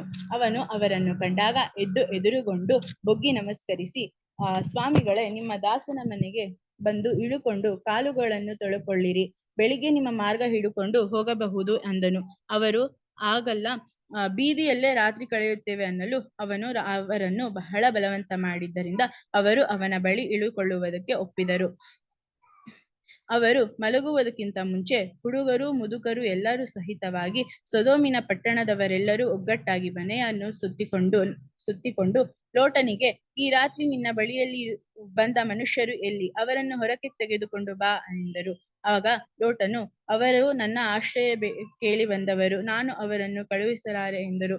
ಆಗ ಆ ದೂತರು ಲೋಟನಿಗೆ, ಇಲ್ಲಿ ನಿನಗೆ ಇನ್ನಾರಿದ್ದಾರೆ? ನೀನು ಸೊದೋಮನ್ನು ಬಿಟ್ಟು ಬೇರೆ ಎಲ್ಲಾದರೂ ಹೋಗಿ ವಾಸವಾಗು, ನಾವು ಈ ಊರನ್ನು ನಾಶ ಮಾಡಬೇಕೆಂದಿದ್ದೇವೆ ಎಂದು ಹೇಳಿದರು. ಆಗ ಲೋಟನು ಹೆಂಡತಿ ಮತ್ತು ಮಕ್ಕಳು ಸಹಿತವಾಗಿ ಹೋದರು. ಹೋಗುವುದಕ್ಕಿಂತ ಮುಂಚೆ ದೂತರು, ಯಾವುದೇ ಕಾರಣಕ್ಕೂ ನೀವು ಹಿಂದೆ ತಿರುಗಿ ನೋಡಬೇಡಿರಿ, ಯಾಕೆಂದರೆ ನೀವು ಹಿಂದೆ ತಿರುಗಿ ನೋಡಿದರೆ ನೀವು ಉಪ್ಪಿನ ಮೂಟೆ ಆಗುವಿರಿ ಎಂದು ಹೇಳಿದರು. ಆದರೆ ಲೋಟನ ಹೆಂಡತಿ ಹಿಂತಿರುಗಿ ನೋಡಿದಳು. ಆಗ ಅವಳು ಉಪ್ಪಿನ ಮೂಟೆಯಾದಳು. ಕಾನಾನ್ಯ ದೇಶದಲ್ಲಿದ್ದ ಅಬ್ರಾಮನಿಗೆ ಮಗನು ಹುಟ್ಟಿದನು. ಅವನ ಹೆಸರು ಈಸಾಕ್. ಅಬ್ರಾಮನನ್ನು ಪರೀಕ್ಷಿಸಲು ಯೆಹೋವ ದೇವರು ಅವನಿಗೆ, ನಿನ್ನ ಒಬ್ಬನೇ ಮಗನಾದ ಈಸಾಕನನ್ನು ನನಗೆ ಬಲಿ ಕೊಡು, ನನಗೆ ಯಜ್ಞ ಮಾಡು ಎಂದಿದ್ದಕ್ಕೆ ಅಬ್ರಾಮನು ಅವನ ಆಜ್ಞೆಯನ್ನು ಒಪ್ಪಿ ಬೆಟ್ಟದ ಕಡೆಗೆ ತನ್ನ 2 ಶಿಷ್ಯರನ್ನು ಕತ್ತೆಯ ಮೇಲೆ ತನ್ನ ಮಗನಾದ ಈಸಾಕನನ್ನು ಕರೆದುಕೊಂಡು ಹೋದರು. ಆಗ ಈಸಾಕ ಯಜ್ಞಕ್ಕೆ ಬೇಕಾದ ಕುರಿ ಎಲ್ಲಿ ಎಂದು ಅಬ್ರಾಮನನ್ನು ಕೇಳಿದಕ್ಕೆ, ಆ ಕುರಿಯನ್ನು ದೇವರೇ ಒದಗಿಸಿಕೊಡುವನು ಎಂದು ಹೇಳಿದನು. ಆಗ ಕೊನೆಗೆ ಬೆಟ್ಟಕ್ಕೆ ಹೋದಾಗ ಕಟ್ಟಿಗೆಯನ್ನು ಜೋಡಿಸಬೇಕಾದರೆ ಈಸಾಕನು ಮತ್ತೆ ಕೇಳಿದ್ದಕ್ಕೆ ಅಬ್ರಾಮನು, ಯಜ್ಞಕ್ಕೆ ಬೇಕಾದ ಕುರಿ ನೀನೆ ಎಂದು ಹೇಳಿದನು. ಆಗ ಅಬ್ರಾಮನು ಆ ಯಜ್ಞವನ್ನು ಮಾಡಬೇಕಾದರೆ ದೇವರು ಅವನಿಗೆ ದರ್ಶನ ಕೊಟ್ಟು, ನೀನು ಹೀಗೆ ಮಾಡಬೇಡ, ನಾನು ನಿನ್ನನ್ನು ಪರೀಕ್ಷಿಸಿದ್ದೇನೆ, ಅಲ್ಲಿ ನೋಡು ಕುರಿ ಇದೆ ಎಂದು ಹೇಳಿ ಆ ಯಜ್ಞವನ್ನ ಮಾಡಿದರು. ದೇವರು ಈ ವಾಕ್ಯವನ್ನು ಆಶೀರ್ವದಿಸಲಿ. ಆಮೆನ್. Thank you. ದೇವರು ನಿಮ್ಮನ್ನು ಆಶೀರ್ವದಿಸಲಿ. ಉಳಿದವರು ಓದ್ತೀನಿ ಅನ್ನೋರು ಇದ್ರೆ ಹ್ಯಾಂಡ್ ರೈಸ್ ಮಾಡ್ಬೋದು.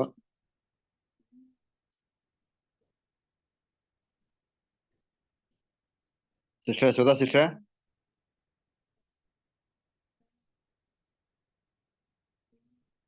ಬ್ರದರ್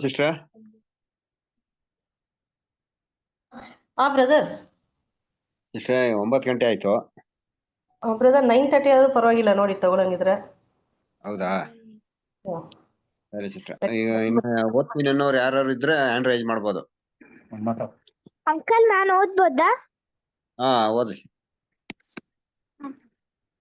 ಕ್ರಿಸ್ತ ಯೇಸುವಿನಲ್ಲಿ ಕರೆಯಲ್ಪಟ್ಟ ಎಲ್ಲ ನನ್ನ ಸಹೋದರ ಸಹೋದರಿಯರಿಗೆ ನನ್ನ ವಂದನೆಗಳು. ಇವಾಗ ಅಬ್ರಾಮನ ಬಗ್ಗೆ ನೋಡೋಣ. ಐಗುಪ್ತ ದೇಶದಲ್ಲಿ ಅಬ್ರಾಮನ ಹೆಂಡತಿಯ ವಿಷಯವಾಗಿ ನಡೆದ ಸಂಗತಿಗಳನ್ನು ನೋಡೋಣ. ತರುವಾಯ ಅದಾದ ಮೇಲೆ ಅಬ್ರಾಮನು ಅಲ್ಲಿಂದ ಹೊರಟು ಕಾನಾನ್ ದೇಶದ ದಕ್ಷಿಣ ಸೀಮೆಗೆ ಮುಂದೆ ಮುಂದೆ ಹೋಗುತ್ತಾ ಇದ್ದನು. ಆ ದೇಶದಲ್ಲಿ ಘೋರಾಕ್ಷಮ ಅಂದರೆ ಬರಗಾಲ ಬಿದ್ದುದರಿಂದ ಅಲ್ಲಿರದೆ ಐಗುಪ್ತ ದೇಶದಲ್ಲಿ ಕೆಲವು ಕಾಲ ಇರಬೇಕೆಂದು ಆ ಬೆಟ್ಟದ ಸೀಮೆಯಿಂದ ಇಳಿದು ಹೋದನು. ಅವನು ಐಗುಪ್ತ ದೇಶದ ಹತ್ತಿರಕ್ಕೆ ಬಂದಾಗ ತನ್ನ ಹೆಂಡತಿಯಾದ ಸಾರಯಳಿಗೆ, ಕೇಳು, ನೀನು ಸುಂದರಿ ಎಂದು ನಾನು ಬಲ್ಲೆ. ಐಗುಪ್ತ ದೇಶದವರು ನನ್ನನ್ನು ಕಂಡು ಈಕೆಯು ಇವನ ಹೆಂಡತಿ ಎಂದು ನನ್ನನ್ನು ಕೊಂದು ನಿನ್ನನ್ನು ಉಳಿಸರು. ಅದಾದ ಕಾರಣ ನೀನು ನನ್ನ ತಂಗಿಯಾಗಬೇಕು, ನಾನು ನಿನ್ನ ಅಣ್ಣನಾಗಬೇಕೆಂದು ಅವರಿಗೆ ಹೇಳಬೇಕು. ಅವರಿಗೆ ಹೇಳು, ಹೀಗೆ ಹೇಳಿದರೆ ನಿನ್ನ ನಿಮಿತ್ತ ನನಗೆ ಹಿತವಾಗುವುದು, ನಾನು ನಿನ್ನ ದೆಸೆಯಿಂದ ಸಾಯದೆ ಬದುಕುವೆನು ಎಂದು ಹೇಳಿದನು. ಅಬ್ರಾಮನು ಐಗುಪ್ತ ದೇಶಕ್ಕೆ ಬಂದಾಗ ಐಗುಪ್ತರು ಅವನ ಸಂಗಡ ಇದ್ದ ಸ್ತ್ರೀಯನ್ನು ನೋಡಿ ಬಹು ಸುಂದರಿ ಎಂದು ಫರೋಹನ ಪ್ರಧಾನರು ಆಕೆಯನ್ನು ನೋಡಿ ಬಂದು ಅವನ ಮುಂದೆ ಹೊಗಳಲಾಗಿ, ಫರೋಹನು ಆ ಸ್ತ್ರೀಯನ್ನು ಅರಮನೆಗೆ ಕರೆತರಿಸಿ ಆಕೆಯ ನಿಮಿತ್ತ ಅಬ್ರಾಮನಿಗೆ ಉಪಕಾರ ಮಾಡಿದ್ದನು. ಆಗ ಅಬ್ರಾಮನಿಗೆ ಕುರಿ ದನಗಳು, ಗಂಡು ಹೆಣ್ಣು ಕತ್ತೆಗಳು, ದಾಸ ದಾಸಿಯರು, ಒಂಟೆಗಳು ದೊರೆತವು. ಆಮೇನ್.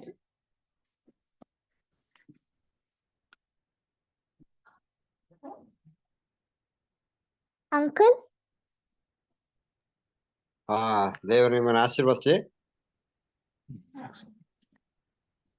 ಮತ್ತೆ Hello. ಇನ್ಯಾರು ಓದ್ತೀರಾ? ಹಲೋ. ನಾನು ಓದ್ತೀನಿ. ಹಾ, ಕ್ರಿಸ್ತನಲ್ಲಿ ಕರೆಯಲ್ಪಟ್ಟ ಎಲ್ಲ ನನ್ನ ಸಹೋದರ ಸಹೋದರಿಯರಿಗೆ ವಂದನೆಗಳು. ಅಬ್ರಾಮನ ಚರಿತ್ರೆ. ಐಗುಪ್ತ ದೇಶದಲ್ಲಿ ಅಬ್ರಾಮನ ಹೆಂಡತಿಯ ವಿಷಯವಾಗಿ ನಡೆದ ಸಂಗತಿಗಳನ್ನು ನೋಡೋಣ. ಆದರೆ ಯೆಹೋವನು ಫರೋಹನಿಗೂ ಅವನ ಮನೆಯವರಿಗೂ ಅಬ್ರಾಮನ ಹೆಂಡತಿಯಾದ ಸಾರಯಳ ನಿಮಿತ್ತ ಬಹಳ ಉಪದ್ರವಗಳನ್ನು ಉಂಟು ಮಾಡಿ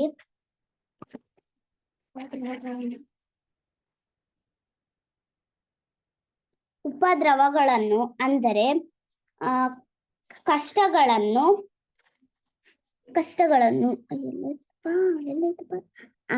ಉಂಟು ಮಾಡಿ ಬಾಧಿಸಿದನು. ಆಗ ಫರೋಹನು ಅಬ್ರಾಮನನ್ನು ಕರೆಸಿ, ಯಾಕೆ ಹೀಗೆ ಮಾಡಿದೆ? ಹೆಂಡತಿ ಎಂದು ಯಾಕೆ ನನಗೆ ತಿಳಿಸಲಿಲ್ಲ? ತಂಗಿ ಎಂದು ಯಾಕೆ ಹೇಳಿದೆ? ಹೀಗೆ ಹೇಳಿದ್ದರಿಂದ ಆಕೆಯನ್ನು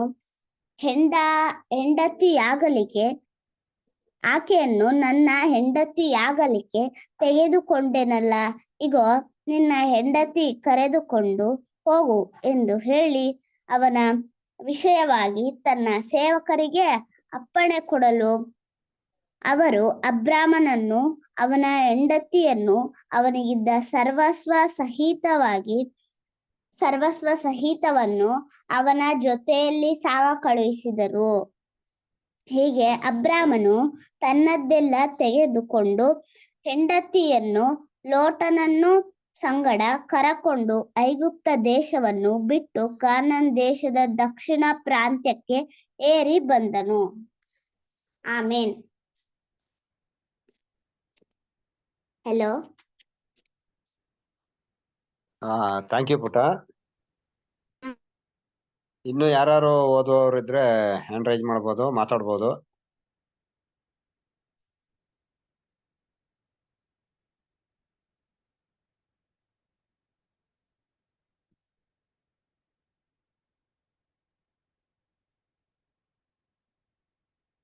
ಅನುನಿತಾ, ದೀಪಕ್ ಕೆ,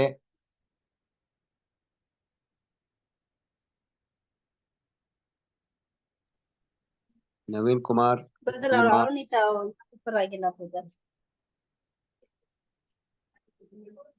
ಲಿಖಿತಾ ಆಯ್ತು, ಮಂಜುಳಾ,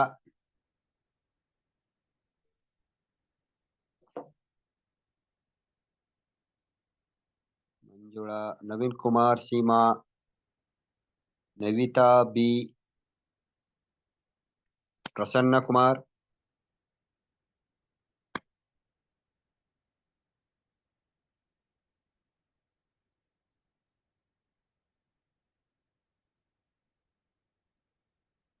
ಯಾರು ಇಲ್ವಾ?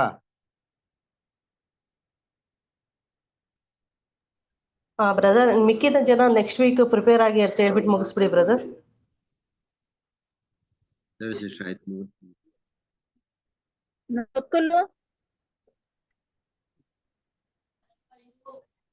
ನೆಕ್ಸ್ಟ್ ವೀಕ್ ಸಿಸ್ಟರ್ ಟೈಮ್ ಆಗ್ಬಿಟ್ಟಿದೆ. ಯಾರು ಗೊತ್ತಲ್ಲ ಸುಧಾ ಸಿಸ್ಟರ್ ನಿಖಿತಂದ್ ಆಯ್ತಲ್ಲ ದಾವಣಗೆರೆ ಆಯ್ತು. ಸಿಸ್ಟರ್ ಇನ್ನೂ ತುಂಬಾ ಮಕ್ಳು ಇದಾರೆ. ನೆಕ್ಸ್ಟ್ ವೀಕ್ ಬರ್ತಾರೆ ಸಿಸ್ಟರ್. ಆಯ್ತಪ್ಪ. ಸರಿ, ಓಕೆ. ಟೈಮ್ ಆಗಿದೆ. ಇನ್ನ ಉಳಿದವರು ಮುಂದಿನ ವಾರಕ್ಕೆ ಪ್ರಿಪೇರ್ ಆಗಿ ಬನ್ನಿ, ಮಾತಾಡಿ. ಈಗ ಕೊನೆಯದಾಗಿ ನಾವು ಪ್ರಾರ್ಥನೆ ಮಾಡಿ ಕೂಟ